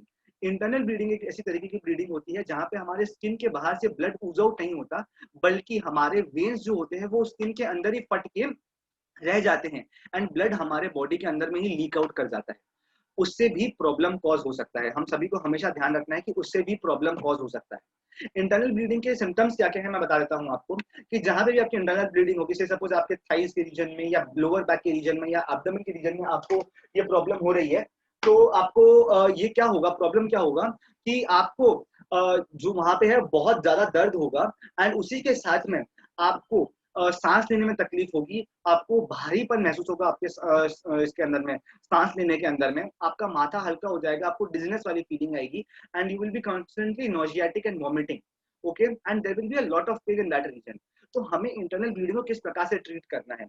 सबसे पहले हम लोग को वहां पे आइस पैक लगाना है, हमें इमीडिएट आइस पैक लगाना है। जैसे कि मैंने आपको बताया कि अगर कोई चीज, जैसे कि आपने समझा था नोज ब्लीडिंग के अंदर में कि गर्मी की वजह से नोज से ब्लीड होना चालू हो सकता है, वैसे ही अगर हम लोग ठंडा प्रोवाइड करें उस जगह के अंदर में, उस ब्लीडिंग वाले पार्ट के अंदर में, तो खून को जल्दी से जमने का काम होता है एंड ब्लीडिंग इमीडिएटली स्टॉप हो जाती है। तो इमीडिएटली हम लोग आइस पैक का यूज करेंगे, आइस पैक इमीडिएटली उस इंटरनल ब्लीडिंग वाले एरिया पे लगाएंगे।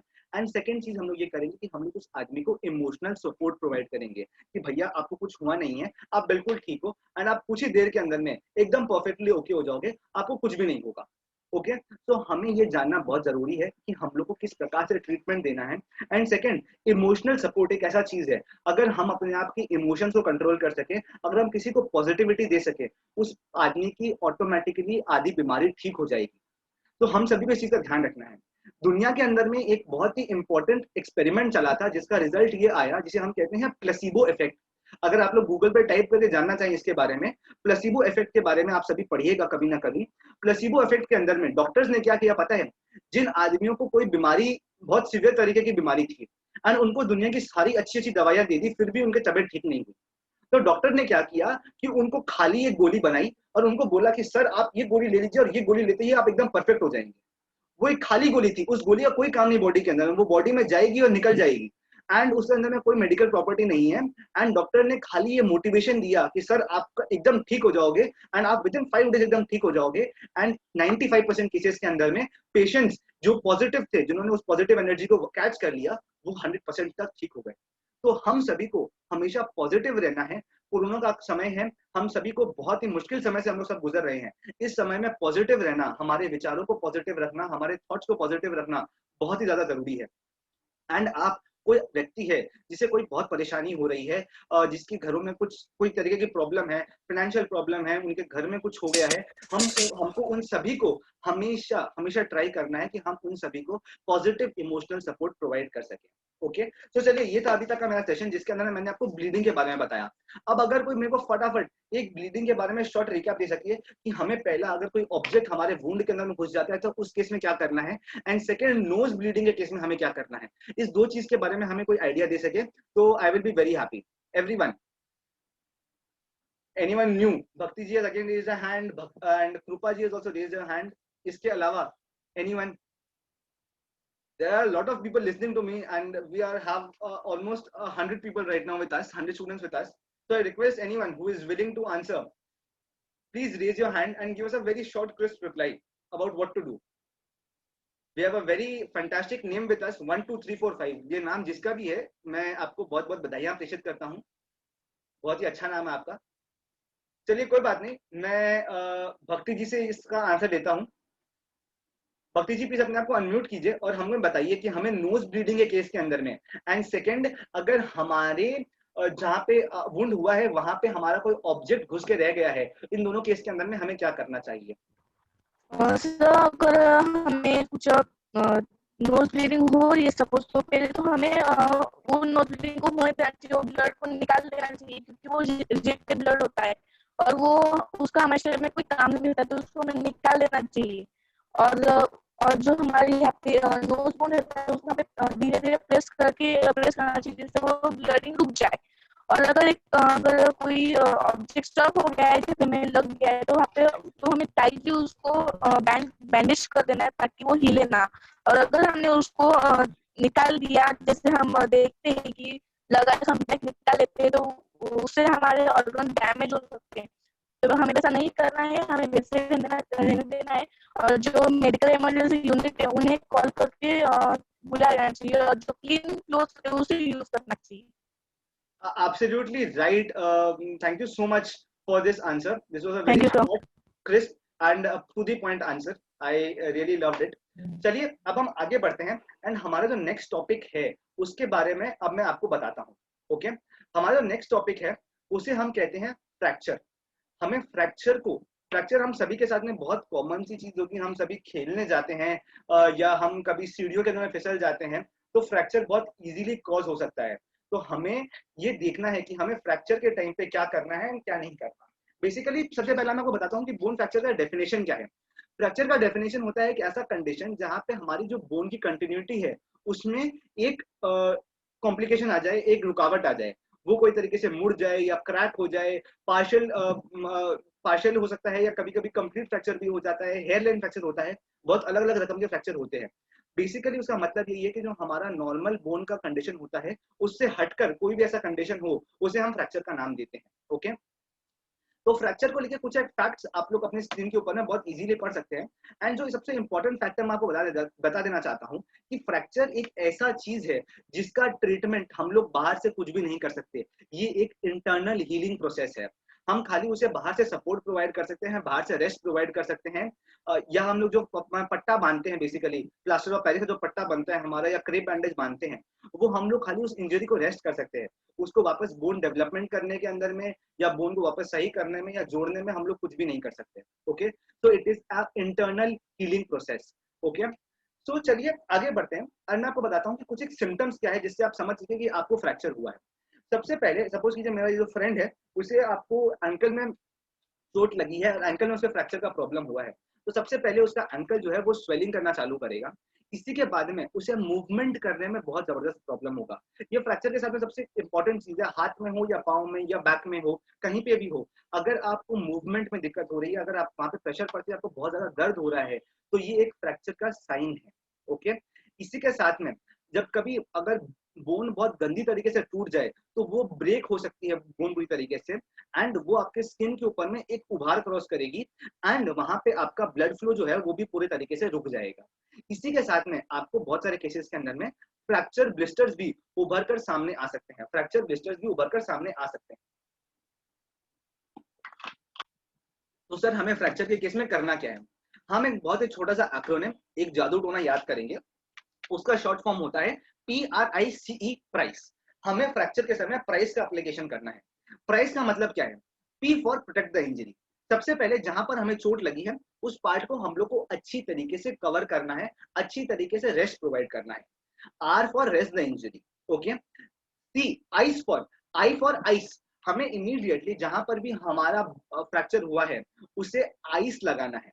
ओके, आइस लगा के उस पार्ट को ठंडा करने की कोशिश करनी है, बिकॉज बोन को आइस बहुत पसंद है एंड वो अपने आप बहुत स्ट्रांग हो जाता है।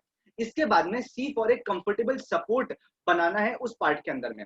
हम लोग को क्या करना है कि जो पेशेंट है उसे एक जगह बैठाना है, क्योंकि हम उसको रेस्ट करवा रहे हैं, उसको एक कंफर्टेबल पोजीशन दें जिसके अंदर में उसका जो जहां पे भी उसे इंजरी हुई है वो और बढ़ ना जाए। And E for elevate to reduce the swelling. कभी कभी क्या होता है कि जहां पे स्वेलिंग आ जाती है उसको अगर हम लोग एलिवेट कर सकें तो वहां पे ब्लड फ्लो पूरा ढंग से पहुंचेगा नहीं, एंड ब्लड फ्लो नहीं पहुंचने के चक्कर में हमारा वहां पे जो स्वेलिंग हो रही थी बोन के अंदर में वो ऑटोमेटिकली रिड्यूस हो जाएगी। तो ये जो एक्रोनिम है PRICE, P for protect the injury, R for rest the injury, I for ice, apply ice pack, C for comfortable support to the patient, and E for elevate to reduce the swelling। ये जो acronym है ये हम लोग सभी याद कर लें, ये बहुत ही इंपॉर्टेंट, बहुत ही इजी सा एक्रोनिम है। इसके बाद में हमें करना होता है स्प्लिंटिंग का काम, और जो स्प्लिंटिंग का काम है वो मैं आपको बताऊंगा एक वीडियो के वाया। जैसे कि आपने देखा होगा मूवीज के अंदर में, कौन सी मूवी के अंदर बताइए? 3 इडियट्स के अंदर में आमिर खान बार बार करीना कपूर को एक ये देते हैं, क्या देते हैं? एक डेमो देते हैं, डेमो देके समझाते हैं, उससे क्या उनका कॉन्सेप्ट एकदम क्लियर हो जाता है। वैसे ही हम लोग आपको यहाँ पे आज कॉन्सेप्ट क्लियर करने आए हैं। ओके, सो हम लोग आपको एक देंगे डेमो।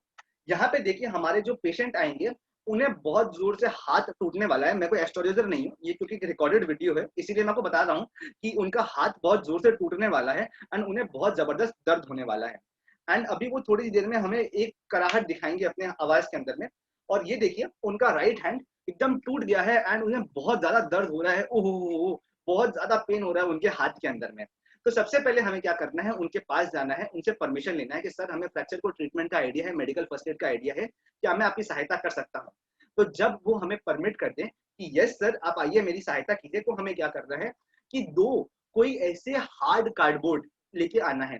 कार्डबोर्ड लेके आ सकते हैं, सनमाइका अवेलेबल हो सनमाइका, अगर कुछ भी अवेलेबल नहीं हो तो न्यूज़पेपर को रोल कर ले एंड उसको वो जो इंजरी वाला पार्ट है उसके पार्ट के ऊपर में बांधने का प्रयास करें। कुछ इस प्रकार से हम लोग उस इंजरी के दोनों साइड में, ऊपर और नीचे के साइड में हमने कार्डबोर्ड लगा दिया है एंड उसके ऊपर में पट्टी को टाइट से बांध दिया है।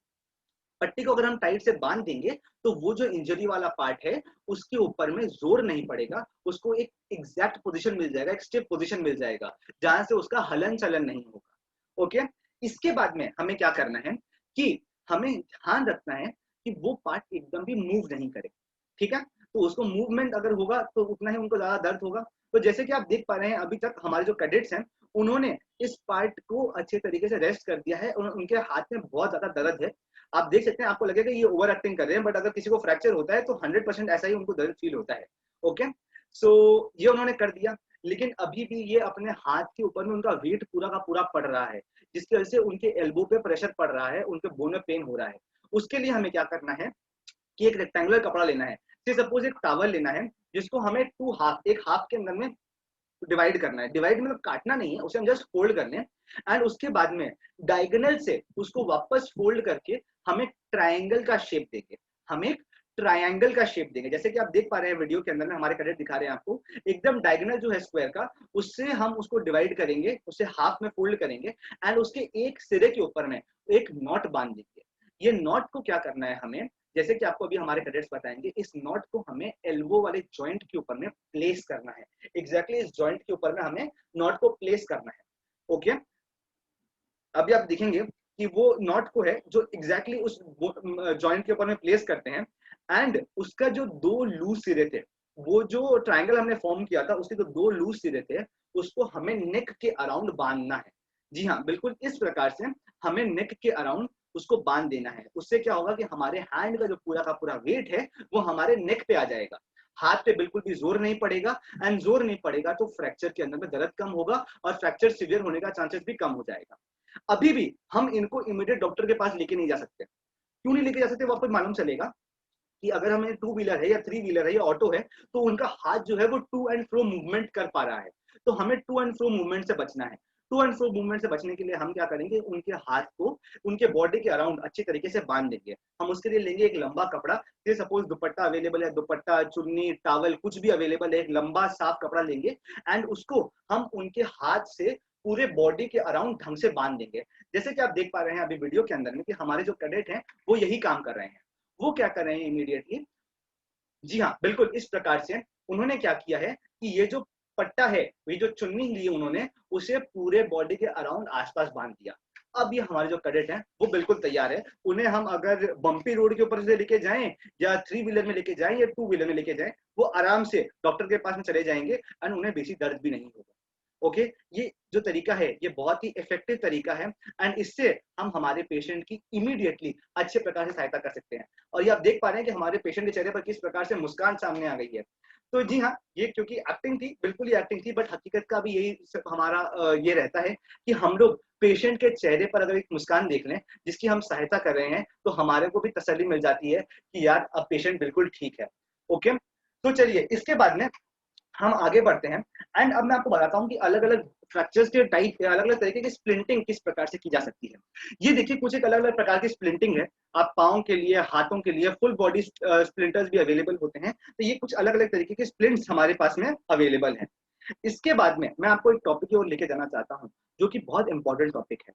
सी सपोज आपके फ्रेंड को चोट लग गई एंड उसे एक जगह से दूसरी जगह लेके जाना है, या से सपोज हम लोग ऐसे सिचुएशन में होते हैं जहां पर फायर लग जाती है, हम लोग 10वें माले, 9वें माले, 5वें माले पे रहते हैं एंड वहां पे आग लग जाती है, फैक्ट्रीज में आग लग जाती है, पेशेंट अनकॉन्शियस स्टेट में है, तो हम उनको, हमारे पास में घर में ऑब्वियसली इमीडिएटली स्ट्रेचर अवेलेबल नहीं होता है जैसे कि हॉस्पिटल्स में स्ट्रेचर्स अवेलेबल होते हैं। तो हम किस प्रकार से उन्हें अच्छे तरीके से एक जगह से दूसरी जगह मूवमेंट करा पाए, उसके लिए हमारा ये टॉपिक है कैरिंग एंड लिफ्टिंग का, कि हम लोग किस प्रकार से किसी पेशेंट को कैरी करें एंड एक जगह से दूसरी जगह लिफ्ट कर सकें। इसके अंदर में सबसे पहले टू रेस्क्यूअर हैंडलिंग टेक्निक्स मैं आपको आज सिखाने वाला हूँ। टू रेस्क्यूअर हैंडलिंग टेक्निक का मतलब क्या होता है कि अगर हमारे पास में 2 रेस्क्यूअर अवेलेबल है एंड कोई पेशेंट है, उसको हम लोग किस किस प्रकार से सहायता कर सकते हैं वो मैं आज आपको बताऊंगा। ओके, तो चलिए फिर से हम लोग ग्रुप करते हैं हमारे डेमो का एंड डेमो के अंदर में मैं आपको दिखाऊंगा कि किस प्रकार से हमें कैरिंग एंड लिफ्टिंग का प्रयोग करते हुए सबकी सहायता करनी होती है। सबसे पहले होता है 200 सीट मेथड। 200 सीट मेथड क्या होता है कि हम हमारे पास में जो दो हैंड्स होते हैं उसके अंदर में क्या करना है कि हमें एक दूसरे के जो हाथ है उसे प्रोमिनेंट तरीके से, तो हमारे दोनों हाथों को प्रोमिनेंट तरीके से हम ग्रिप में बांध लेंगे कुछ इस प्रकार से। आप देख पा रहे हैं यहाँ पे हमारे दोनों कैडेट ने अपने अपने प्रोमिनेंट हैंड को लेके एक साथ ज्वाइन कर लिया है एंड वो उसके ऊपर आराम से बैठ सकता है, किसी भी पेशेंट को बैठा के एक जगह से दूसरी जगह लेके जा सकते हैं। इसके बाद में आता है 300 सीट मेथड। 300 सीट मेथड के अंदर में क्या करना है, जैसे कि आप वीडियो में देख पा रहे हैं, हमारे एक कैडेट ने क्या किया है कि अपने प्रोमिनेंट हैंड के ऊपर में अपने सेकेंडरी हैंड से ग्रिप बनाया है एंड जैसे कि आपने देखा हमारे जो सेकंड कैडेट है उन्होंने एक्सेसरी, वॉच, ब्रेसलेट, कुछ भी हो उसे हटा देना है, कड़ा हो कुछ भी हटा देना है एंड उसके बाद में एक दूसरे के हाथ में कुछ इस प्रकार से ग्रिप फॉर्म करना है। आप देख पा रहे हैं कि इससे एक ट्रायंगल शेप फॉर्म हो जाएगा। अब होगा ये, देखिए हमारे पेशेंट को बहुत हड़बड़ी है झूला झूलने की, क्योंकि वो डेमो दिखा रहे हैं, तो हमें क्या करना है कि उनको रोकना है एंड सबसे पहले हम आपको दिखाएंगे कि ये सीट किस प्रकार की बनेगी। ये एक ट्रायंगुलर सीट बनेगी। ये आप सभी अपने अपने घरों के अंदर में बिल्कुल कोशिश करके देखें एंड इसके अंदर जो एक हाथ होता है वो फ्री रहता है एक कैडेट का। वो किस लिए होता है कि अगर पेशेंट अनकॉन्शियस हो जाता है या अनकॉन्शियस स्टेट में है तो उसको पकड़ के रख सके, वो कहीं आगे ना गिर जाए या पीछे लुढ़क ना जाए, उसके लिए वो सपोर्ट प्रोवाइड करने के लिए है। अभी आप देखेंगे कि यहाँ पे जो हमारे पेशेंट बैठेंगे वो आराम से इसके ऊपर में बैठ सकते हैं एंड बैठ के उसको हम लोग एक जगह से दूसरी जगह बहुत इजीली कैरी करके लेके जा सकते हैं। ये बहुत ही सिंपल बट बहुत ही इफेक्टिव टेक्निक है। ये आप सभी अपने पेरेंट्स के साथ में, अगर आपके घर में कोई छोटे भाई बहन है, उनके ऊपर में ये टेक्निक को आप अप्लाई करके आप ट्राई एंड प्रैक्टिस कर सकते हैं। इससे आप सभी का नॉलेज भी बढ़ेगा एंड आप सभी को अपना नॉलेज शेयर भी करवा पाएंगे। ओके, इसके बाद में हम लोग आते हैं 400 सीट मेथड के ऊपर में। 400 सीट मेथड के ऊपर में क्या करना है कि हमारे जो दोनों कैडेट होंगे वो दोनों के दोनों कैडेट अपने प्रोमिनेंट हैंड के ऊपर में अपने सेकेंडरी हैंड से कुछ इस प्रकार से ग्रिप बनाएंगे। जी हाँ, जैसे कि आप बिल्कुल वीडियो में देख पाएंगे अभी कि दोनों अपने अपने हाथों के साथ में एक ग्रिप फॉर्म कर रहे हैं कुछ इस प्रकार से। जी हाँ, ये देखिए अभी आप ये बिल्कुल उन्होंने फॉर्म कर लिया एंड इसके बाद में जो दूसरा अपना हैंड फ्री है उसको वो सामने वाला का जो बांधा हुआ हैंड है उसके ऊपर में लेके जाएंगे बिल्कुल कुछ इस प्रकार से। देखिए एक दूसरे के सामने खड़े होंगे एंड एक दूसरे के ऊपर में उस हाथ को ग्रिप फॉर्म करेंगे। इससे एक रेक्टेंगुलर शेप, एक स्क्वायर शेप फॉर्म होगा। ये स्क्वायर शेप फॉर्म होने के बाद में वो आप किसी भी व्यक्ति जिसका वजन आपके वजन से ज्यादा भी है उसको भी आप उठा के इजीली कैरी करके लेके जा सकते हैं। बट बिल्कुल ध्यान रखें कि इस केस के अंदर जो हमारा पेशेंट हो वो 100% कॉन्शियस स्टेट में हो, क्योंकि हमारे पास में बैक में कोई सपोर्ट नहीं है। उसे अपने दोनों हाथ जो है वो कंधे पे लगा के रखने होंगे हमारा, तभी हम उसको एक जगह से दूसरी जगह कैरी करके लेके जा सकेंगे। ओके, तो 300 seat method is for unconscious and semi conscious people, but 400 seat method is for only conscious patients. Okay, तो इस प्रकार से आप अपने पेशेंट की सहायता कर सकते हैं एंड उन्हें 200, 300 या 400 सीट मेथड उन्हें बता सकते हैं।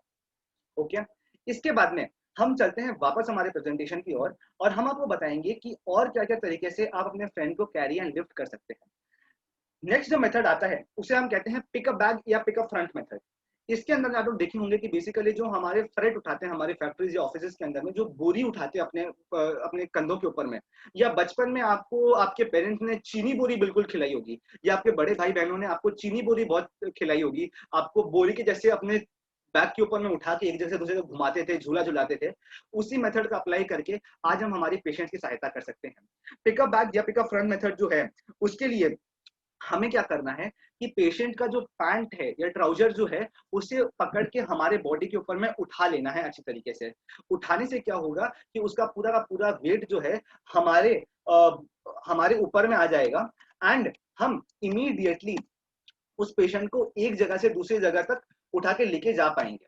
ओके, इसके बाद में हम लोग को क्या करना है कि जो पिकअप बैग या पिकअप फ्रंट मेथड होता है उस केस के अंदर में क्या होता है बेसिकली कि एक के अंदर में होता है कि हमारा जो बैक है वो हमारे चेस्ट को फेस करता है एंड एक केस के अंदर में हमारा बैक टू बैक फेस होता है। इस केस के अंदर हम लोग क्या ध्यान रखना होता है कि अगर कोई पेशेंट फीमेल है तो बहुत बार उन्हें अनकंफर्ट हो सकता है, तो हम उन्हें पिकअप बैक मेथड का यूज करें, पिकअप बैक मेथड का यूज करें कि उनका जो बैक है वो हमारे बैक के साथ में टच रहेगा। एंड पिकअप फ्रंट मेथड आप समझ सकते हैं उसका ठीक ऑपोजिट, उनका जो चेस्ट है वो हमारे बैक को टच करेगा। ओके, तो ये था pickup back and pickup front method. इसके बाद में होता है हमारा one arm carry. One arm carry का मतलब ये होता है कि एक आदमी दोनों हाथों से एक पेशेंट को कैरी करता है। इसे हम बेबी कैरी भी कहते हैं। जैसे हम बच्चों को उठाते हैं वैसे ही फायर फाइटर्स या जो बहुत शक्तिशाली आदमी हैं वो हमें बहुत इजीली उठा सकते हैं, तो इसे हम वन आर्म कैरी कहते हैं। इसके बाद में आता है हमारा ह्यूमन क्रच। ह्यूमन क्रच के अंदर में आपने बेसिकली अपने जब आप फुटबॉल मैचेस या क्रिकेट मैचेस, हॉकी मैचेस देखते हैं तो आपने देखा होगा कि अगर प्लेयर्स को चोट लग जाती है तो ये ह्यूमन क्रच का इस्तेमाल करते हुए उन्हें स्टेडियम के बाहर लेके आया जाता है। तो उस केस में क्या करते हैं कि जो पेशेंट का इंजर्ड लेग है उसको हमारे एडजेसेंट लेग के साथ में बांध देते हैं। आपने स्कूल में स्पोर्ट्स खेला होगा थ्री लेगेड रेस के केस के अंदर में।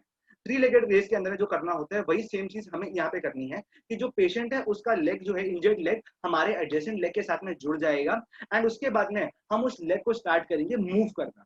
मूव करना जब हम स्टार्ट करेंगे तो उसका पूरा का पूरा बॉडी वेट हम अपने ऊपर लेने का प्रयास करेंगे एंड उसका जब हम वेट अपने ऊपर ले लेंगे तो उसके पाँव के ऊपर में जोर कम पड़ेगा एंड वो इजीली एक जगह से दूसरी जगह मूव कर पाएगा।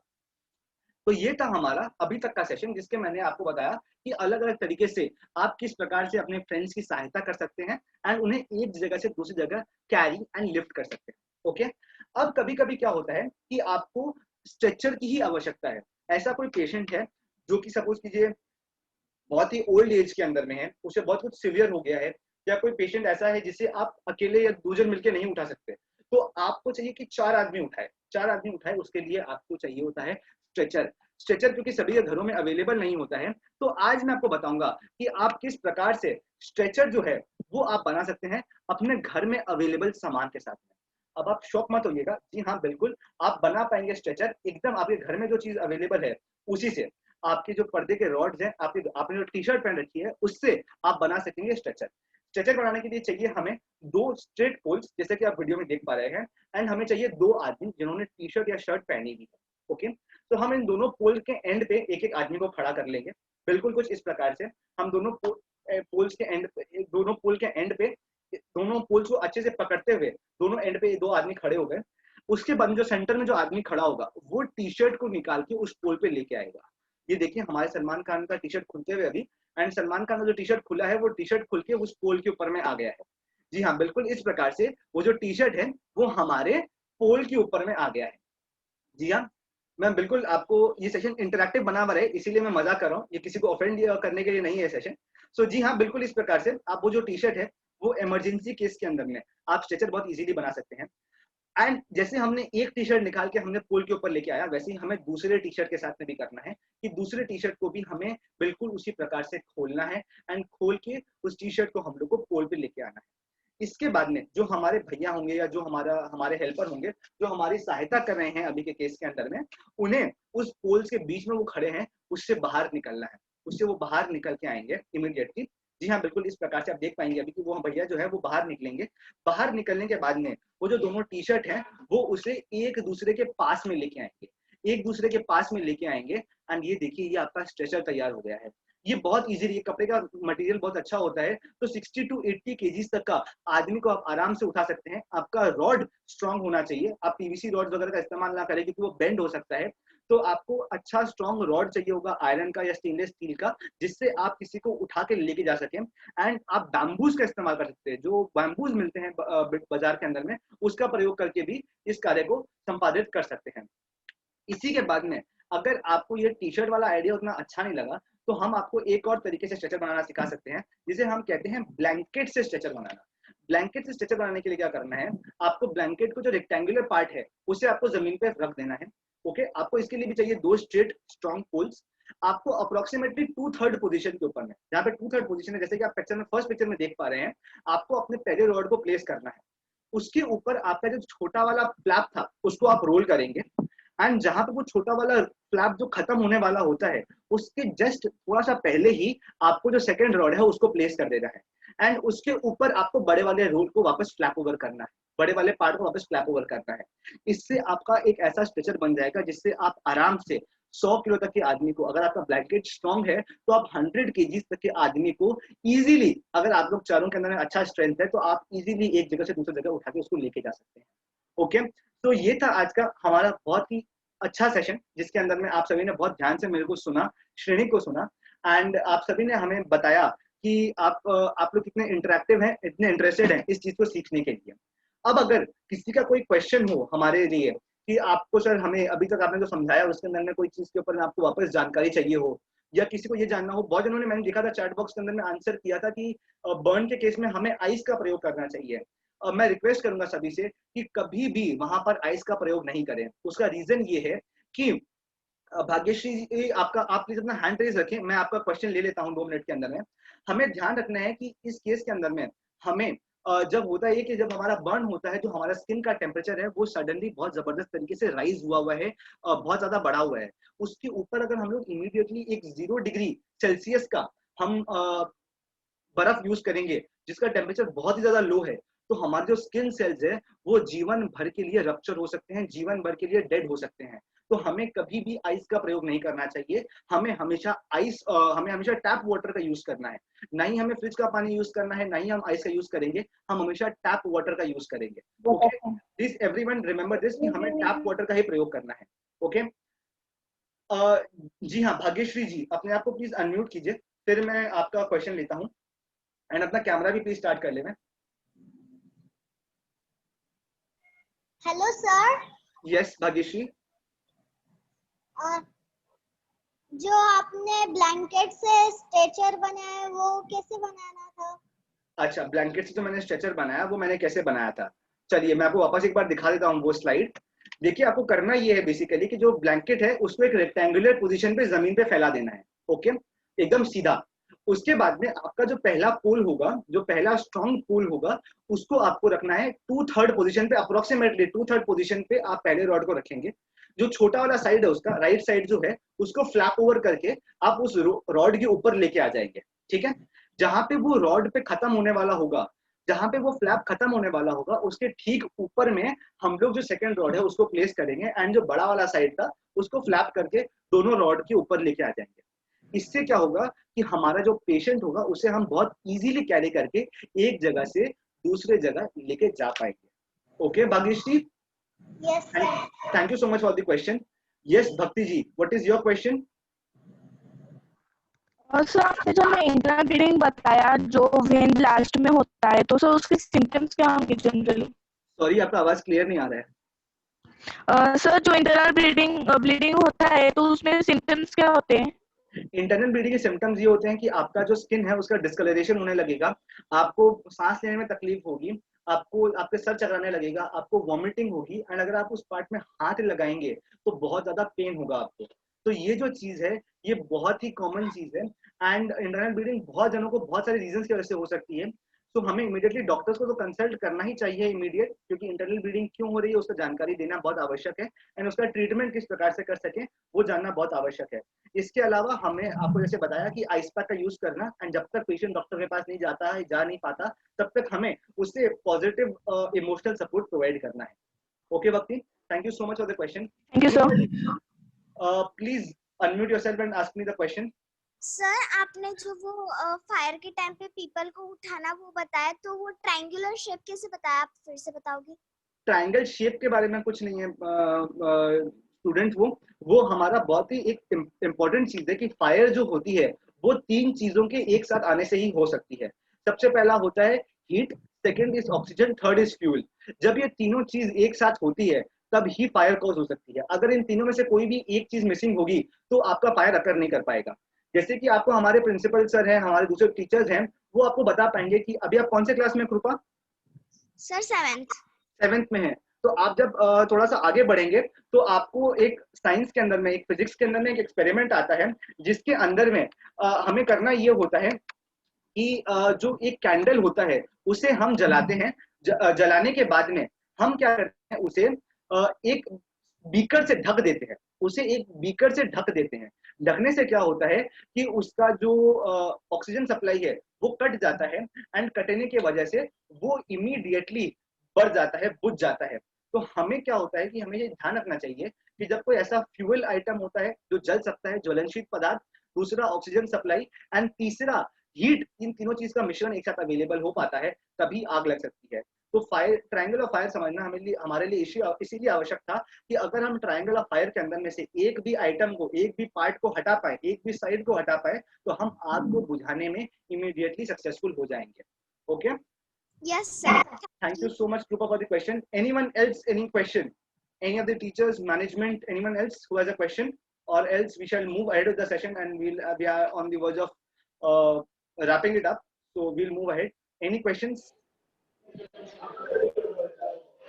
I don't think we have any questions. I will just like to thank each of the students for listening to me so patiently, and a special thanks to our principal sir, who was so interactive and so active with us, who took part in the activity, and he was constantly listening to me and listening to both of us actually. So thank you so much, sir. Over to Mr. Rakesh ji. Thank you, Jay and Shrenik. This session for an MFR was very important and wonderful.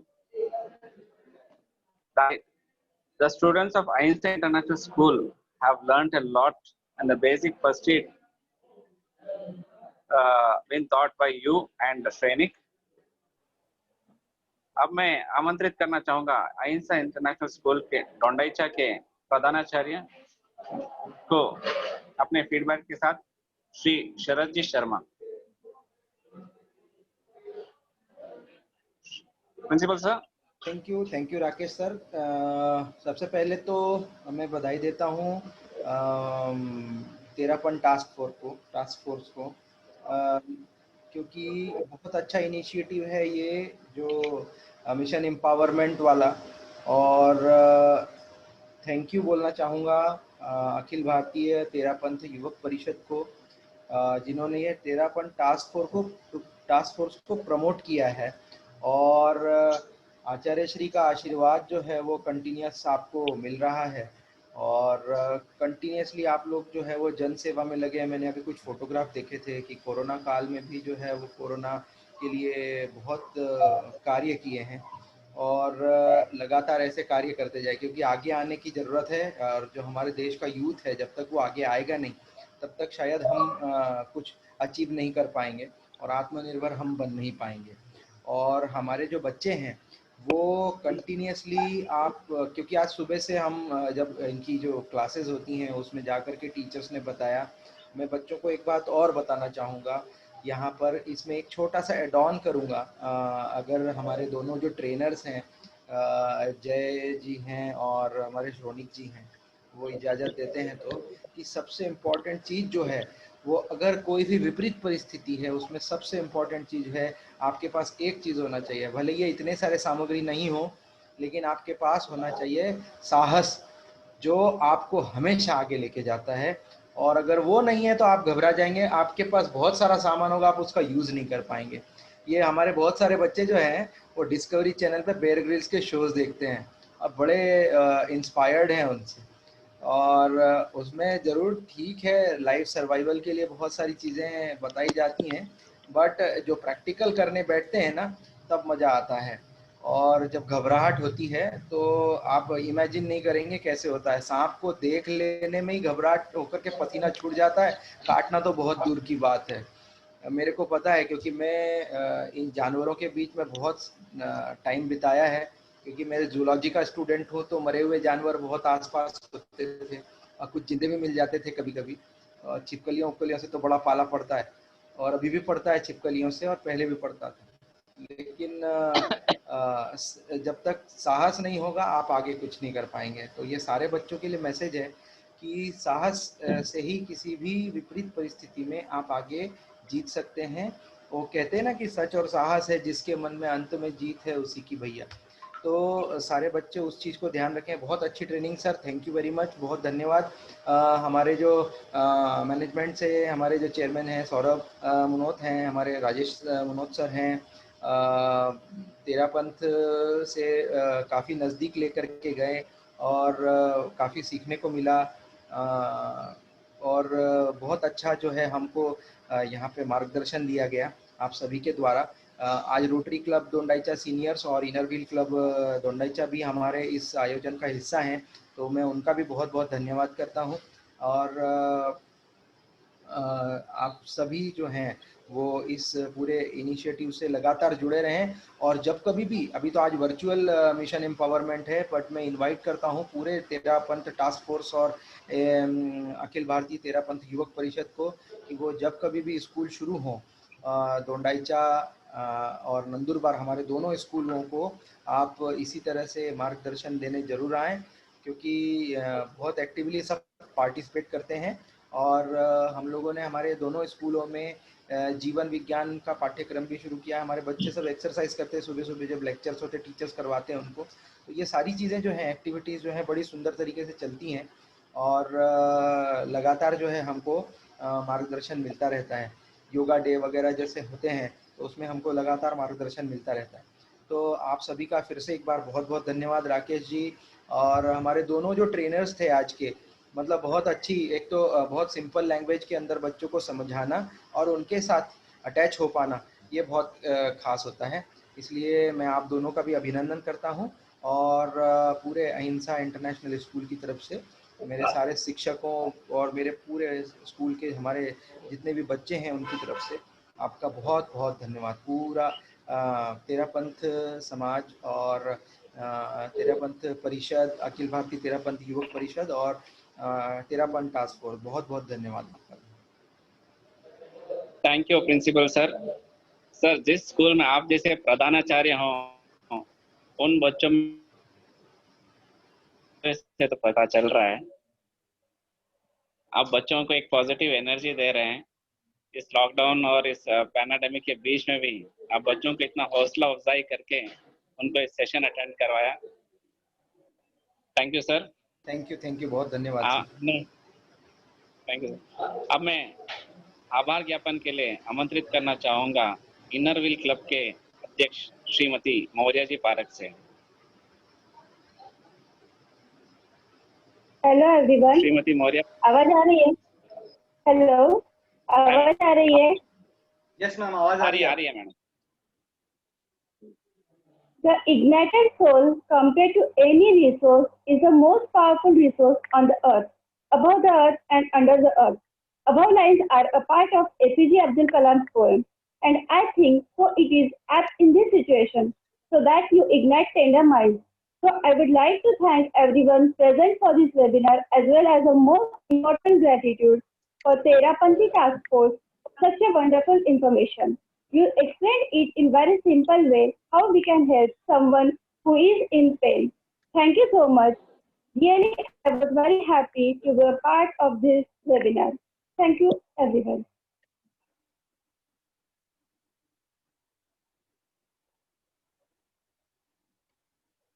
Thank you so much ma'am for the motivating words. Sir, मैं आपको last के अंदर मैं खाली एक बात कहना चाहूंगा कि आज आपके जो भी स्टूडेंट्स, जो भी मैनेजमेंट ने आज ये सेशन अटेंड किया है, मैं वो सभी आज एक ऑर्डिनरी सिटीजन के लेवल से ऊपर बढ़कर एक एक्स्ट्रा ऑर्डिनरी सिटीजन के कैटेगरी में आ गए हैं। उनके पास में एक्स्ट्रा नॉलेज, एक्स्ट्रा एज हो गया है, तो वो सभी की सहायता कर सके, जिन्हें उस चीज की आवश्यकता है उसकी इमीडिएट सहायता कर सकें एंड प्रोफेशनल तरीके से उसकी सहायता कर सकें। उसका नॉलेज आज उन्होंने गेन किया है। So thank you so much again, Principal Sir, and thank you so much, Ma'am, for joining with us and letting us share our knowledge basically with everyone. Thank you again. Thank you so much. So we shall end our meeting here only. Thank you once again, everyone.